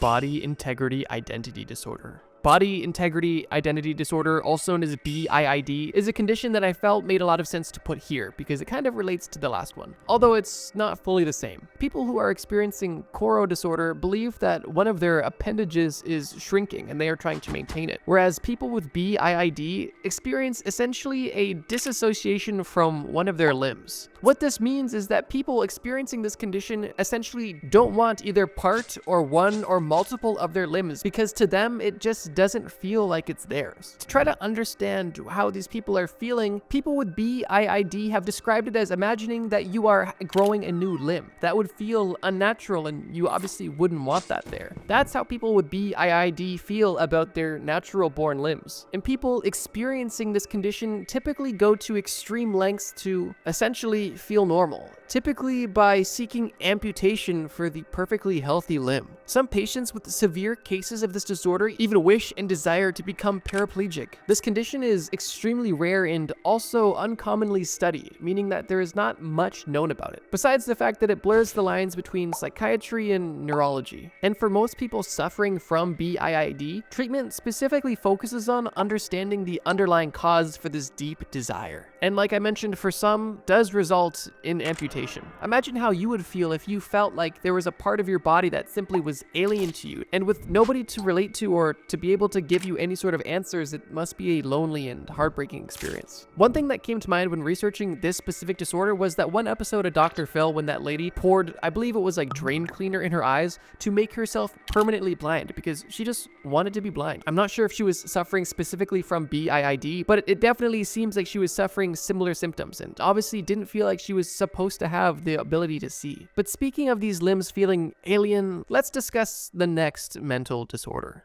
alien hand syndrome. Alien hand syndrome varies pretty drastically from BIID in one major way. People experiencing alien hand syndrome don't feel like their hand isn't supposed to be part of their body. Their hand simply doesn't act in accordance to their will, almost as if their hand was a sentient being or acting on its own will, or potentially an alien limb to your body. Patients experiencing alien hand syndrome typically experience symptoms in their left hand, and what this hand does typically varies depending on the severity of the situation. In 1908, when alien hand syndrome was first discovered, a 57-year-old woman was actually attacked by her alien hand, with this hand consistently smacking and trying to choke the woman, and she had to fight for her life to prevent her rogue limb from killing her. And while this example is extreme and obviously terrifying, it's not the norm, although it isn't uncommon for this rogue limb to do things that you likely wouldn't want them to, like undressing yourself in public, or simply spilling food or drink, or simply dropping things for no apparent reason. Interestingly, while the first case was reported in 1908, the number of cases actually increased in the 1940s onward when a specific surgery for epilepsy began to become more popular. The specific epilepsy surgery that was correlated with alien hand syndrome was a surgery that essentially disconnected both sides of the brain, cutting the corpus callosum down the center of the brain. The corpus callosum is essentially a bridge of nerves that connects the left brain to the right brain, and disconnecting them, although effective for epilepsy, had consequences. And while that specific epilepsy treatment isn't the only cause for alien hand syndrome, it was definitely one of the most prominent initially. However, with more recent research, it has been discovered that people with medial frontal cortex or parietal lobe damage can also suffer from an alien hand. Although, depending on the area of your brain that was damaged, you will get a different type of alien hand syndrome, which is interesting and also pretty scary. Which I suppose makes sense, but definitely doesn't make it any less scary. People who had their medial frontal cortex damaged typically experience their alien hand being mischievous, with the most common symptoms being impulsive groping and the reluctance to let go of anything. With damage to your corpus callosum, typically you experience your hands literally fighting each other, which I can only imagine is a very unpleasant and scary experience. Now, somewhat differently, people with damage to their parietal lobe experience this condition a bit differently, as they not only don't have control over this arm and have it kind of do whatever it wants, they also feel estranged from this limb, similar but not to the same extent that people with BIID experience. But just imagine that. Not only do you feel like this limb that is on your natural body doesn't belong to you, but also not even being able to control it. It simply is there, part of you, but it kind of has a mind of its own. That is undeniably terrifying. Currently, the direct cause for why this happens in the brain is unknown, and unfortunately, there isn't a cure either. One of the most popular treatments is pretty simple and basically just involves making your alien hand hold on to an object consistently to give it something to do, essentially. I think being born with this condition, you could likely learn to adapt to it relatively quickly and it could be part of normal life. But I think one of the most terrifying parts about this disease is that it's typically developed later in life, meaning that you can live a totally normal life having control of both of your arms. And by getting brain damage in one way or another, not only can you lose control of one of your limbs, but you can literally lose control of one of your limbs. Like, this limb isn't just paralyzed. It is doing things without your consent. It has a mind of its own. And depending on the severity of what this hand is doing, you may have a violent appendage attached to your body with its sights aimed at you.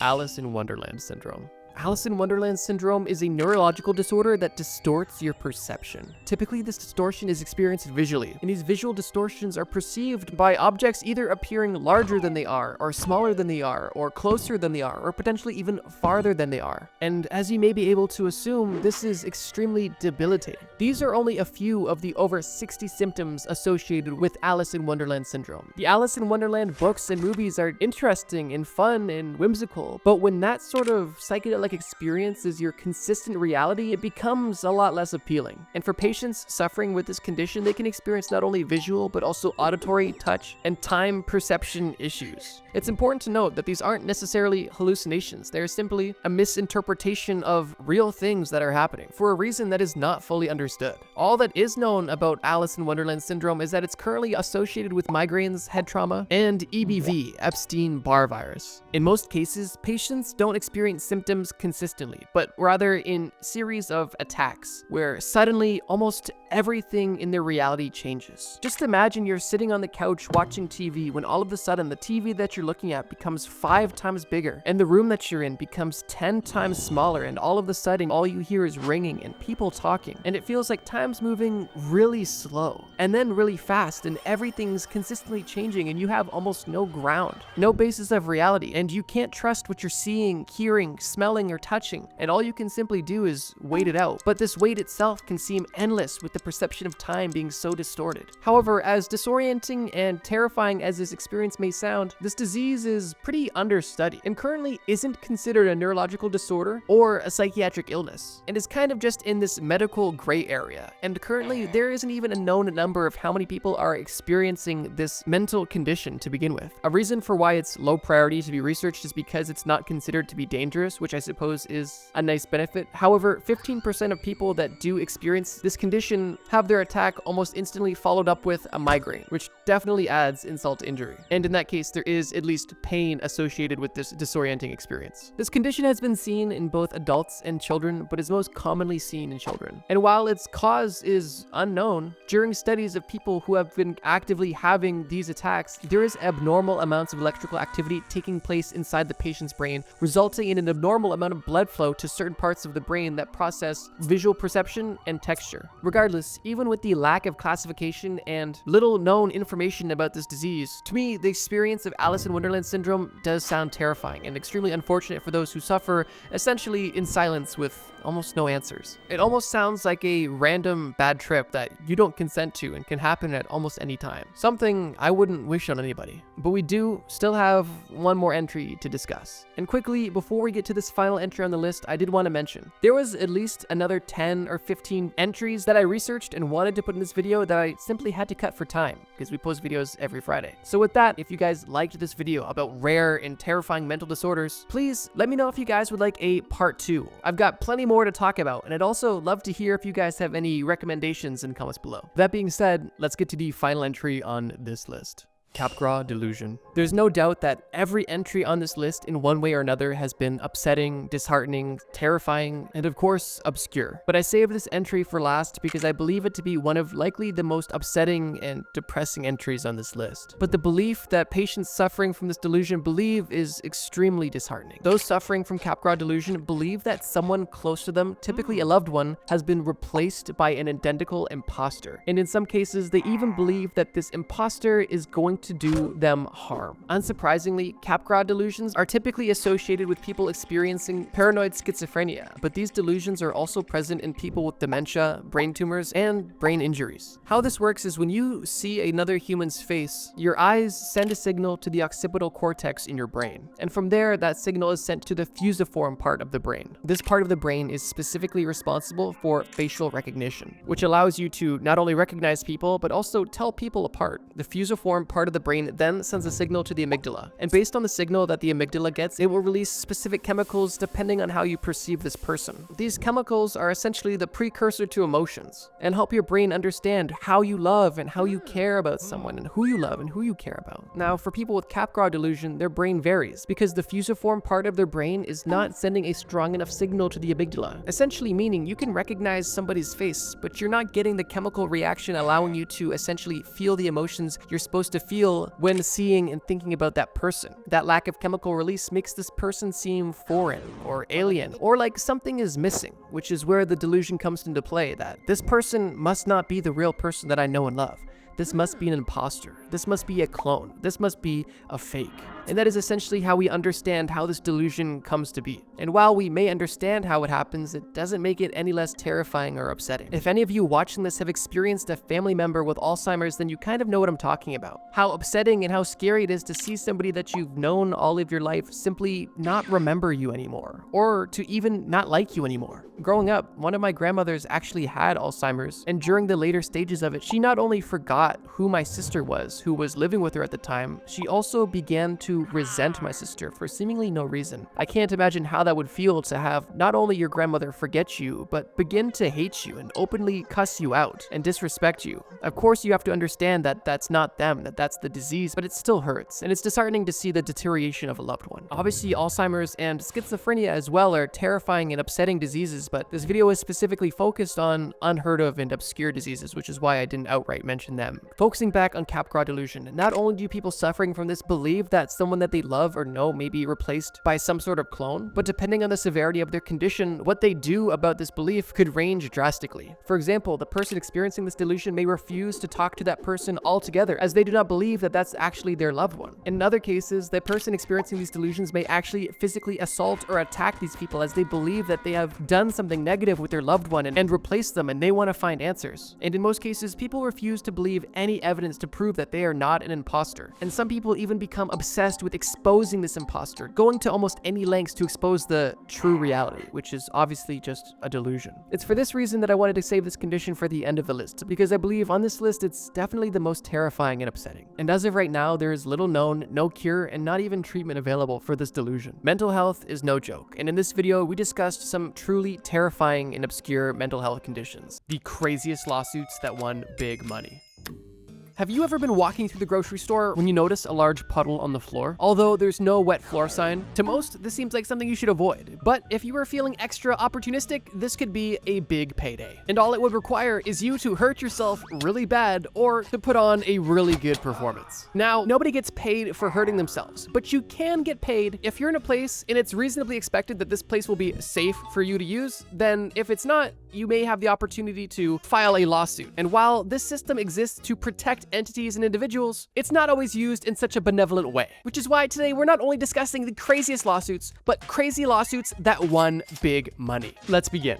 Richard Overton versus Anheuser-Busch. In 1991, a man named Richard Overton was a simple blue-collar working-class man. And what does every simple blue-collar working-class man love? A good beer at the end of the day, and maybe even during the day. And for a lot of people, Bud Light is the beer of choice. Now, Bud Light is obviously a consumer product, and like all consumer products, they come with interesting and fun commercials. Most commercials and advertisements try to portray a certain lifestyle or a certain emotional response when it comes to a product to try to give a product emotional weight in somebody's head, helping promote a purchasing decision. For example, if you're trying to sell a fancy watch, you might put it on a fancy looking person in a fancy looking house driving a fancy looking car. A great example of this is watch any perfume or cologne commercial. Like, there's literally a Christian Dior perfume commercial that is just Johnny Depp playing the guitar with wolves in the desert. You're gonna see it on screen, but that's just what I remember from the top of my head. Regardless, ads and marketing are supposed to be fun and creative and make you feel cool and look cool, right? Well, not always. And in this case, Richard Overton felt like Anheuser-Busch, the maker of Bud Light, specifically betrayed him. In 1991, Bud Light was running advertising campaigns that specifically portrayed glamorous lifestyles, beaches, attractive women, all in association with Bud Light. And these ads, to some, imply that drinking Bud Light would result in a similar experience,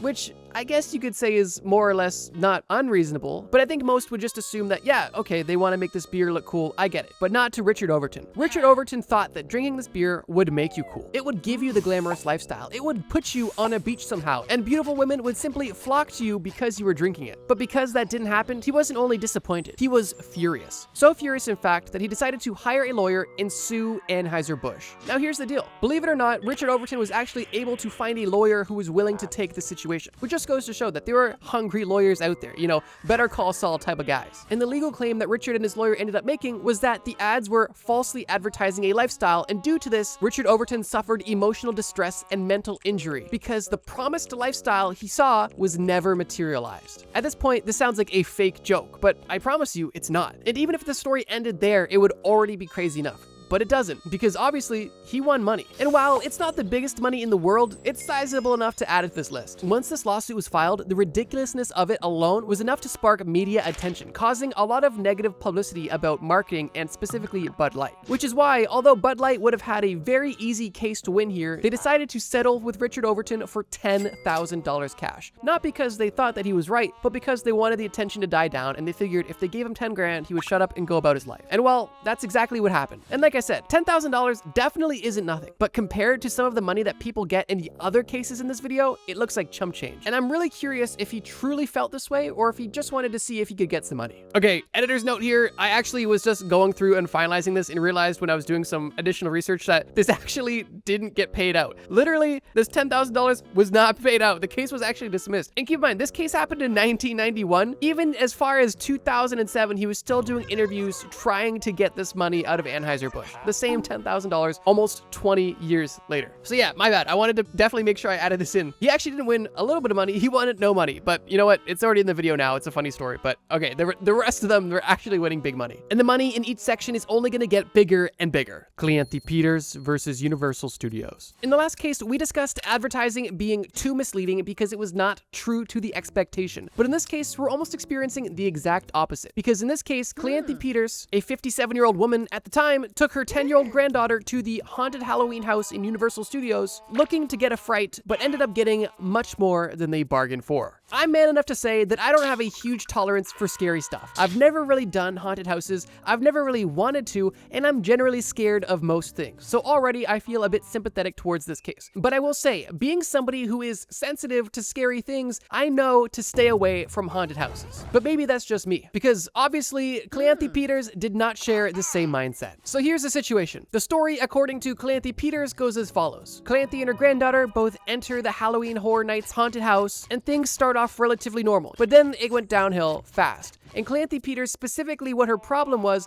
that there was a costumed man dressed with a fake chainsaw that was allegedly chasing her around, making threatening motions, and doing so in such a degree that it not only caused severe emotional trauma, but even caused her physical injury as she was attempting to escape this chainsaw-wielding maniac. It's not stated what happened after this initial experience, but my assumption is that she collected her granddaughter, left the park, and then went ahead to find her Better Call Saul lawyer. And once she had this lawyer, her official argument was that she claimed that the attraction went too far and failed to ensure safety, especially regarding people with medical conditions or anxiety disorders. Now here's the deal. This is actually somewhat reasonable, and I'm not gonna just dunk on this person for the sake of entertainment. I think that there's a very real chance that there could have been, a person working in a haunted house that was taking it too far, maybe getting handsy or aggressive. That's totally possible. But my assumption is that's not the case, and this is more or less of a situation of somebody maybe being somewhere they shouldn't have been. Cleanthropy actually ended up taking this to court, and she was awarded, drumroll please, $15,000. And the court and jury decided that even though Cleanthropy was at a horror-themed attraction, there definitely needs to be a line in safety standards that are enforced. And with Cleanthropy winning this case, it actually resulted in the park reevaluating their safety standards and even their waiver systems. And whether or not they made positive or negative changes, that I can't report. Although they did pay Cleanthropy $15,000 for being a little too spooky. Kathleen Robertson versus a Texas furniture store. Kathleen Robertson was a young mother of one and lived in the suburbs of Austin, Texas. Her husband worked throughout the day and she was a stay-at-home mother. So during the day, her and her 3-year-old son at the time would go out and run errands from time to time. On the fateful day of the incident we're talking about, Kathleen brought her 3-year-old son to a furniture store to look for a brand new couch for their home. But this unassuming trip to the furniture store was actually going to turn catastrophic very soon. The story states that during her time furniture shopping, Kathleen was looking at different couches and price tags when she was walking from couch to couch until she tripped over an object and ended up twisting her ankle and falling. Because Kathleen sustained such a serious injury while furniture shopping, she sued. But the twist is this: that object that she tripped on was actually her own 3-year-old son, who was running around the store like a bull in a china shop. Kathleen argued that the store was negligent and argued that the staff should have had better control over the store's environment. If your blood is already boiling, it gets better. In court, the jury actually awarded Kathleen $80,000. Not only did this spark outrage in some, but it also caused the furniture store to go under, closing a small family business. But that's not the worst of the situation. The worst part about this entire situation is actually that it's not real. That's right. That's why I refer to this as the story. This popular urban legend of Kathleen Robertson, who tripped and fell over her own son suing the store for 80 grand, is not real. and I wanted to add it to this list about real situations for the following reason. When I was doing research for this video, one thing I found was that there was a very popular piece of chainmail known as the Stella Awards email. It was basically like a text chain copy pasta email that you would share around of the craziest lawsuits or the Stella Awards. Why they call it the Stella Awards is something I'll explain in a later section. But basically, there was a huge email that was going around specifically full of 7 frivolous lawsuits that supposedly won. One of the most famous fake stories from this email was the story of the man named Terrence Dickinson from Pennsylvania who broke into a house to burglarize it and went in the garage, but he actually ended up getting stuck in the garage, and because he was trapped in the garage, once he was let out when the family got home from vacation, he sued them and won $500,000. I've personally heard the story through word of mouth, and if you have too, you've been told a lie. But that's not where the situation ends. This piece of chainmail with 7 fake stories isn't just interesting. It's actually manipulative, because it's highly speculated that this fake email chain that was viral during the early 2000s was actually used to help lobby in favor of corporations against the American people. Here's what I mean. During the early 2000s, this viral email chain was going around claiming that these 7 real lawsuits won and that they were crazy and wow, our legal system is so messed up. But right after this Stella Awards email went viral, there was a wave of lobbying that took place on behalf of huge corporations and insurance companies to reform the legal system, specifically involving lawsuits from individuals. And because of this perfect timing, it's highly speculated and borderline confirmed that these 7 fake stories was deliberate propaganda to make the average American individual think that juries in personal injury cases were simply untrustworthy and too frivolous, and because of that, reform needed to happen. And even though these insane frivolous cases not only didn't win money but didn't exist, in the minds of the American people, it seemed like their justice system was just falling apart, and for that reason, it made sense to reform it so that these people weren't able to steal from corporations, when in reality, these corporations and insurance companies were only lobbying to steal your rights. I'm gonna get off my soapbox now, but when doing research for this video, I thought this was too interesting not to include, which is why I wanted to lead you into it with a story that sounds believable and also blood-boiling, but in reality, it's actually corporate American propaganda to steal your rights. Woodrow Thompson versus his neighbor's dog. Woodrow Thomas lived in a nice community in Seattle, Washington, although he had one issue, an issue that he couldn't stand anymore, an issue that most of us can probably relate to. Woodrow's neighbor had a very loud dog.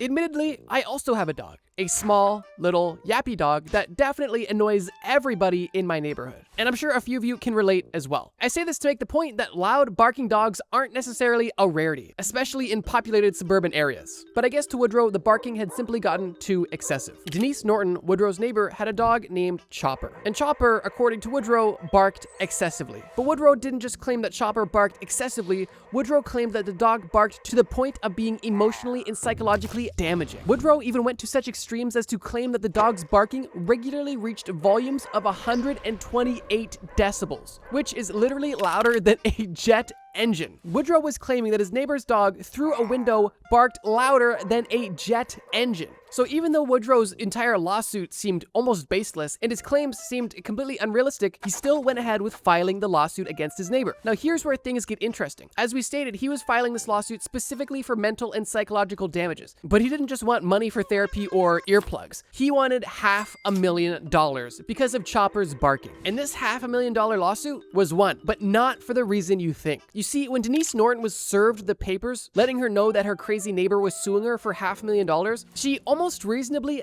didn't take it seriously and just assumed that this lawsuit was fake and that it had no base in reality, so she ignored it. But unfortunately, because she never showed up in court to defend herself, Woodrow automatically won, and the judgment was the full $500,000. Because Woodrow's complaint about the barking dog was unchallenged, well, he just won by default, and he honestly probably wished he asked for more money at that point. But for Denise, the situation is devastating, because although it was definitely negligent of her to not take action on a lawsuit that was handed to her, if it's baseless, then simply challenge it and win. She would have had a very easy win here, mainly because no dogs bark louder than jet engines. But now she is trying to go through the process of having the entire situation appealed and dismissed. And right now, that is still pending. But even though $500,000 is a lot of money, it's not the most we're going to discuss on this list by a mile. Stella Liebeck versus McDonald's. Remember earlier in the plot twist when I was talking about the Stella Awards, basically the lawsuit version of the Darwin Awards? Well, the Stella Awards are named after Stella Liebeck. And the story of Stella Liebeck is one you've probably heard before. But in case you're unfamiliar, let me paint the picture. Stella Liebeck was a 79-year-old woman at the time. She was going about her normal morning routine when she drove to McDonald's,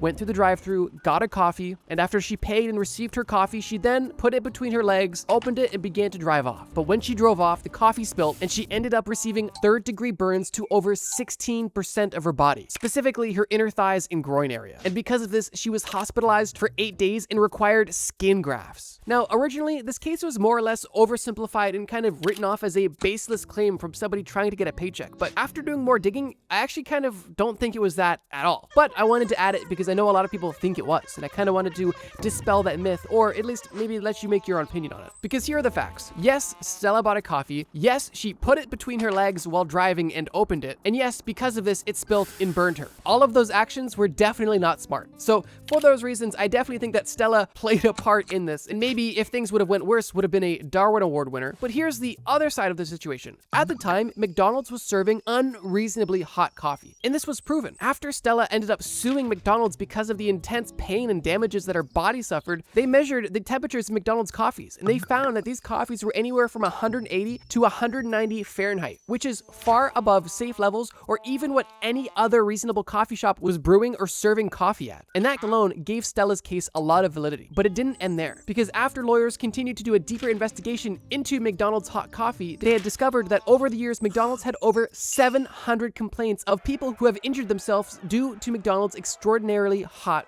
coffee. So because McDonald's was serving unreasonably hot coffee, and because hundreds of people had not only injured themselves with the coffee, but also had similar settlements with McDonald's, there was definitely a case to be made here. But this is still really only the beginning, because initially, Stella only wanted $20,000 to cover her medical bills, which is reasonable and also kind of dispels the myth that she was looking for a fat paycheck. She wasn't. She just wanted her medical bills to be covered. But McDonald's responded with, I'm not even joking, an $800 offer. Obviously, Stella was unwilling to accept this, and the jury ended up awarding $200,000 to Stella in damages, which the judge brought down to $160,000 due to Stella's partial fault in the situation. But on top of that $160,000, Stella was also awarded $2.7 million in punitive damages. And the reason why this figure is significant is because it was equivalent to 2 days of McDonald's coffee revenue. And with that, in total, Stella won $2.86 million.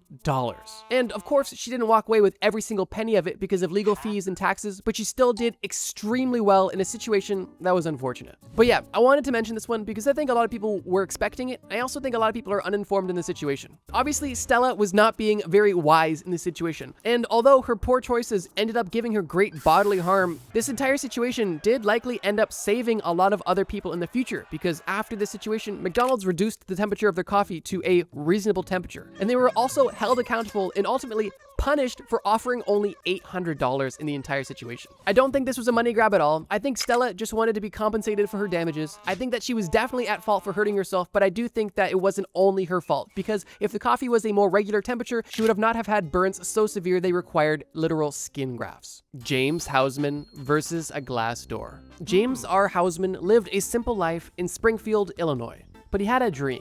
He had the dream of sailing the entire world on a cruise ship. And this was a dream that was just about to materialize, and he was doing it on a Holland America cruise. And today was the day. He appeared at the port, stepped on the cruise ship, and began traveling the 7 seas. His cruise was going well so far. He was enjoying every aspect of cruise ship life. You know, shuffleboard with old people, lunch with old people, dinner with old people, dancing with old people, bathing with old people. You know, all of the standard luxuries that a cruise ship can offer. Until one fateful day. The cruise ship that James was on had glass doors. Nothing surprising. But the glass doors in this cruise ship were automatic. And on one fateful day, when James was walking through one of the glass doors on this Holland America cruise, James was hit in the head by a glass door. As the story goes, he was simply walking through the doorway, the door was closing too fast, and it hit him in the head, causing him permanent brain damage. Here's what's interesting. After the incident where James was struck in the head by this automatic glass door, he was still able to carry out his entire 280-day world cruise. But it's reported that his brain injury left him prone to vertigo and small seizures, which are life-changing. When James initially sued the Holland America Cruise Company, the company accused Hausman of carelessly walking into the door and claimed that the incident was anomalous and not their fault. However, that's not what the jury thought. We're obviously going up in money, so it's more than the last one, but guess how much money he won? Do you have your guess? Okay. He won $21.5 million.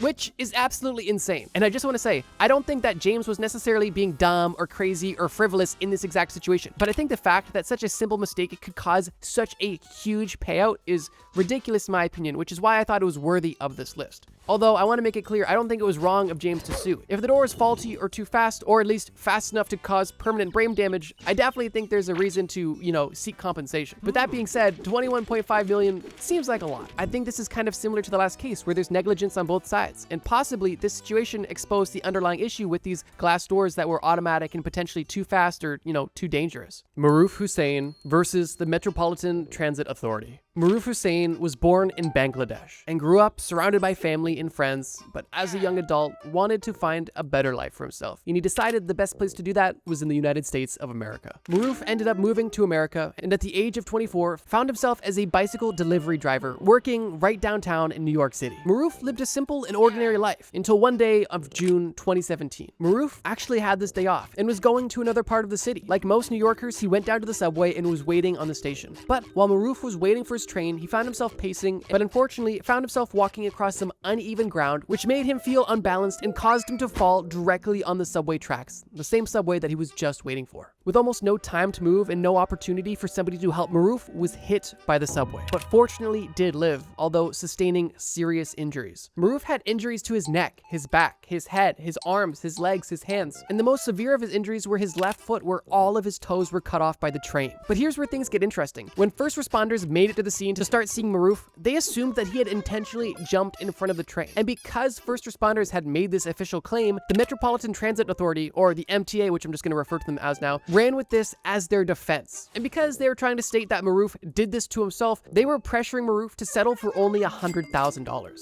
Now, Maroof was fighting an uphill battle, because not only was he permanently injured because he fell in front of the subway and was struck by it, but now he also had to prove that he didn't do it on purpose. And I think once again, I just wanted to make the point right here, this entry isn't on the list because I think Maroof's crazy or dumb or frivolous or at fault, but I think this entire situation is very dumb, crazy, and frivolous, specifically on the side of the MTA, and I thought it was still worth having it on this specific list. More or less to have a happy and satisfying ending, but we'll get there. Like I said, this entire situation took place in 2017, and it took Maroof years to fight against the MTA and their bullying and their coercion for them to just take the $100,000 offer, but he remained consistent and vigilant. And because he didn't just quickly settle for $100,000, life-changing money in a lot of circumstances, he truly won big. How big, you may ask? Well, he won just under $23 million, or roughly $4.5 million per missing toe, if you're keeping track. But yeah, the jury found the MTA completely responsible and negligent to the fact that they could have implemented additional safeguards, but didn't. And because of this, Maroof was 5 toes poorer and nearly $23 million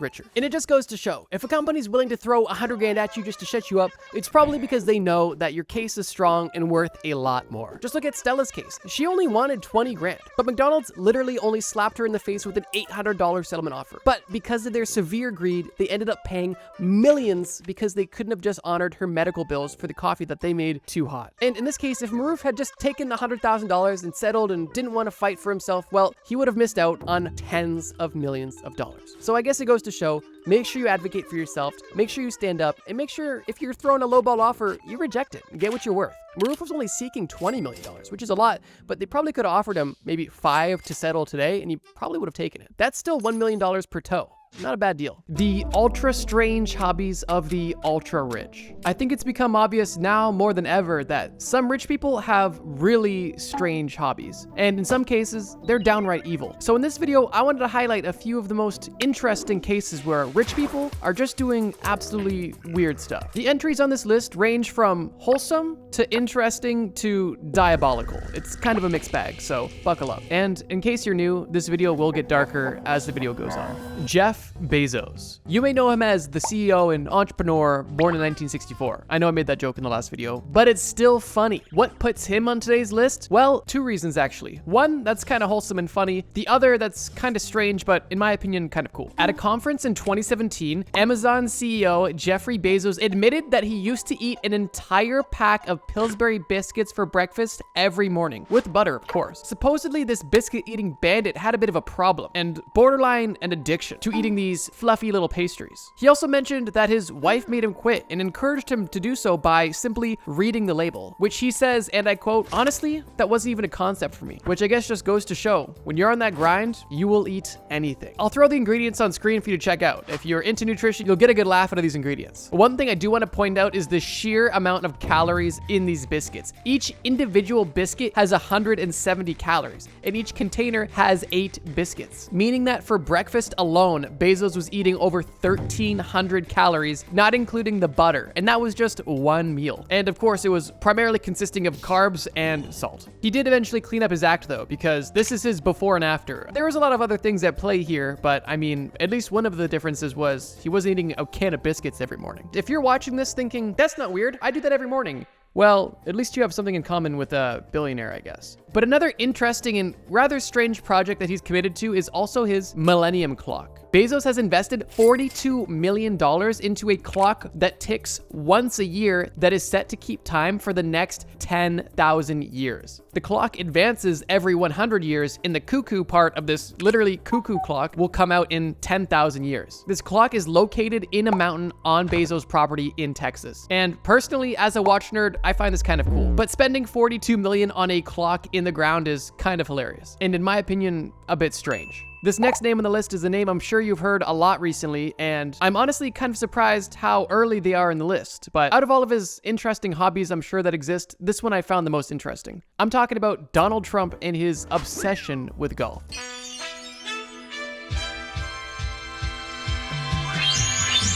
It's no surprise that old men love golf. It's no surprise that old rich men love golf. So it's no surprise that Donald Trump is a huge golf fan, especially considering he owns multiple golf courses. You may be asking, where's the strange hobby? Well, you may or may not know, Trump was previously the president. And during his time in office, he played an estimated 261 rounds of golf, which is essentially one full round every 5.5 days. This is either going to strike you as not a surprise or very surprising. And to me, I found this to be a very interesting statistic, mainly because I'm under the impression that being the president is a very important and very busy job, including travel, meetings, press, and much more. So the fact that this guy was able to fit in 18 holes of golf every 5.5 days on average is pretty insane. And if that's not weird enough for you, just look at his drive. It works and it's better than mine, but it definitely looks a little goofy. And in case that isn't strange enough for you, this man has been reported to drink 12 cans of Diet Coke a day, which to some of you may seem insane and to others may seem relatable. Regardless of how you feel, these are only tame examples, and we're about to get into some weirder ones. Let's turn this up a notch. Mark Zuckerberg. Did you know that Mark Zuckerberg kills animals with his bare hands? Hopefully not, because that's not fully true. But he does have a slaughterhouse where he is obsessed with getting cows drunk.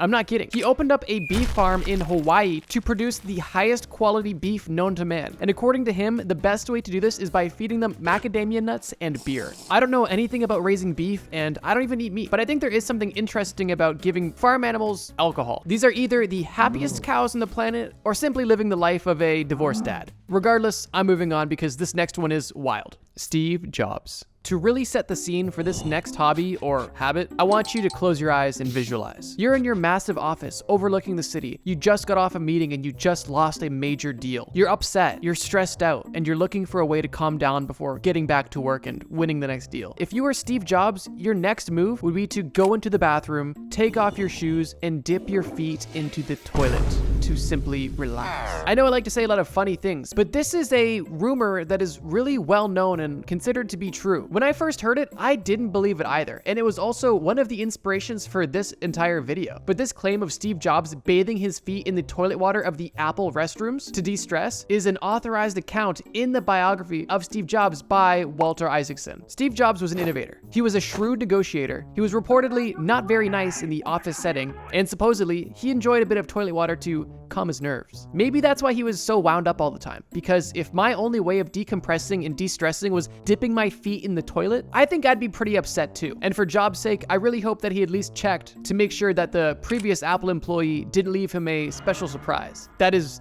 disgusting, but I'm leaving it in. Taylor Swift. Some people love to fly. Some people are scared to fly.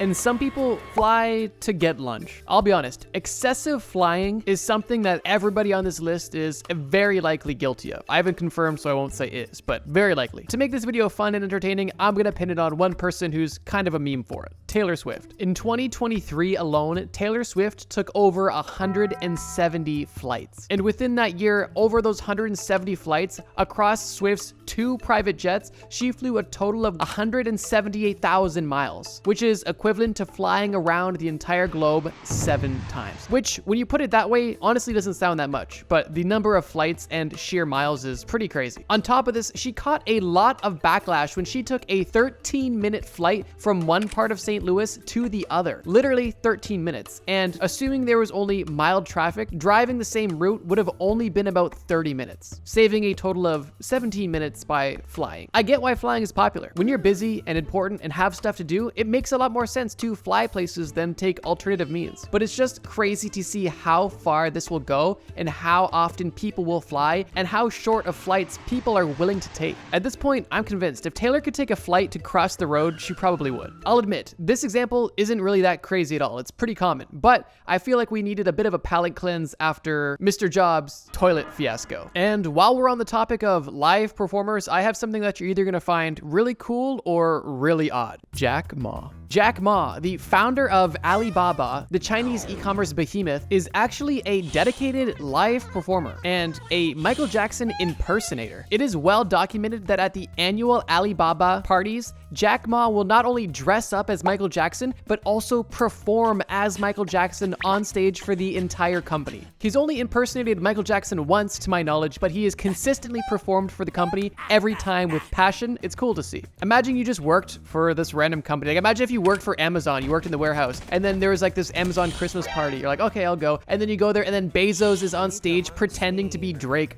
Maybe not Drake, and then Bezos is on stage just doing an Elvis impression. Honestly, I respect the hustle. And this just goes to show, no matter how old you are or how much money you have, rock stars are always cool. And while we're talking about rock stars, let's discuss somebody who was, at least for a while, married to one and probably thinks they are one too. I'm talking about Elon Musk. And why is he so high up on this list? What exactly did he do that was so diabolical? What is his sinister hobby? Well, that should be obvious. He is a goth girl enthusiast. I know, illegal in most states and a crime that is in most cases unrecoverable. But when you're the richest man in the world, you can survive the goth girlfriend experience, something not many of us are able to do. On a serious note, Musk is also on the forefront of billionaires that are now astronauts and literal space agencies. Musk obviously has SpaceX, but he's not alone in his space endeavor. Richard Branson, who has Virgin Galactic, and Jeff Bezos, who has Blue Origin, are keeping Musk company in the billionaire spaceman category. And yeah, there's others, but these are the main ones for sure. I totally forgot to mention this earlier too, but Bezos is literally like that space cowboy meme from Family Guy. Like, look at this picture from Family Guy and then look at Bezos. Like, dude, the cowboy hat in the spacesuit is honestly iconic. And totally laughable too. As strange as Musk's obsession is with occupying Mars, his company SpaceX is honestly doing a lot of good. And currently, at the time of making this video, they're the reason why astronauts are able to come home. Due to Boeing's latest failure, astronauts have been stranded on the International Space Station way longer than anticipated. And if SpaceX wasn't in the picture, these stranded astronauts would have to wait a lot longer than they currently are. Love these guys or hate these guys, I think that having a focus on space travel is important and noble. You can definitely argue that attention can be put elsewhere, and you're not wrong, but I don't think that nullifies the importance of this as well. He also basically views having kids as a hobby and likes living in a tiny box, so yeah, goth girls will do it to you, man. It's also been reported that he just skips breakfast and eats a Mars bar, which I definitely think is a metaphor, but also goes to show that this dude literally lives like a child. If I just explained his habits, you'd probably assume he was a child. Like, think about it. If I said, hey, I'm gonna introduce you to somebody who eats candy for breakfast, likes living in a small box, likes to jump up and down, and laughs like a maniac, you'd probably assume I was about to introduce you to a toddler. But nope, he's actually the richest man in the entire world. For our next few entries, I'm gonna be easing us into some less funny and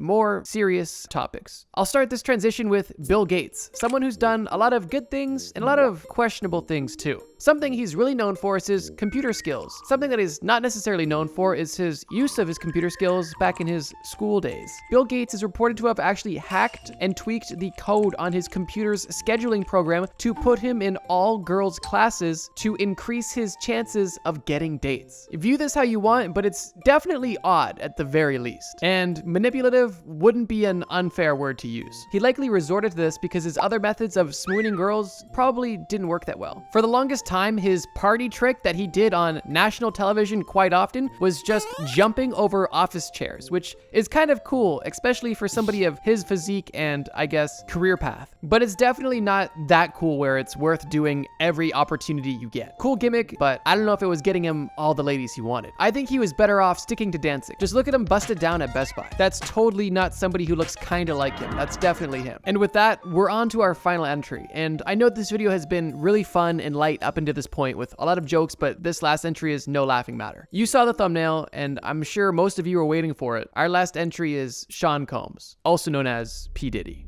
Without going into detail, because I honestly don't think it's in good taste to go into details on such a serious case in a video that I've kept pretty lighthearted, but I did think it was worth mentioning the sheer depravity of this specific individual and also others in his position. In recent news, there has been a lot of famous examples of rich and powerful people taking advantage of people and doing unspeakable things. And I wish that this is something that was unheard of, but unfortunately it's not. And although I can't begin to wrap my head around why somebody would ever want to do this to people, it is theorized that these people crave power. They crave control. The egomaniac tendencies that has allowed them to create success is also the same mindset that is allowing them to justify hurting and abusing people, which is disgusting. This isn't something that's exclusive to billionaires or rich people, but when this sort of despicable behavior is participated in amongst the elites, it's definitely at a different level where it can go on for much longer, affect more people, and be hidden much better, and fought much better in court. I could easily joke about the 1,000 bottles of baby oil and the freak-offs talked about in this case, but I think the situation is much more serious than that. And if you're looking for information on it, honestly, this isn't the video for it, but it was definitely worth mentioning, especially with how current it is. Do I just believe that everybody who's rich and is a billionaire or is ultra wealthy instantly evil? I don't. I honestly don't. What I do believe, though, is that money allows people access in resources like nothing else. And if you are an evil or depraved or degenerate person, this money will allow you to fulfill your darkest fantasies. And as we saw on this list, it's not extremely unheard of, but there is still so much good in this world, and there are so many people that do good with their money and have earned their money doing good things.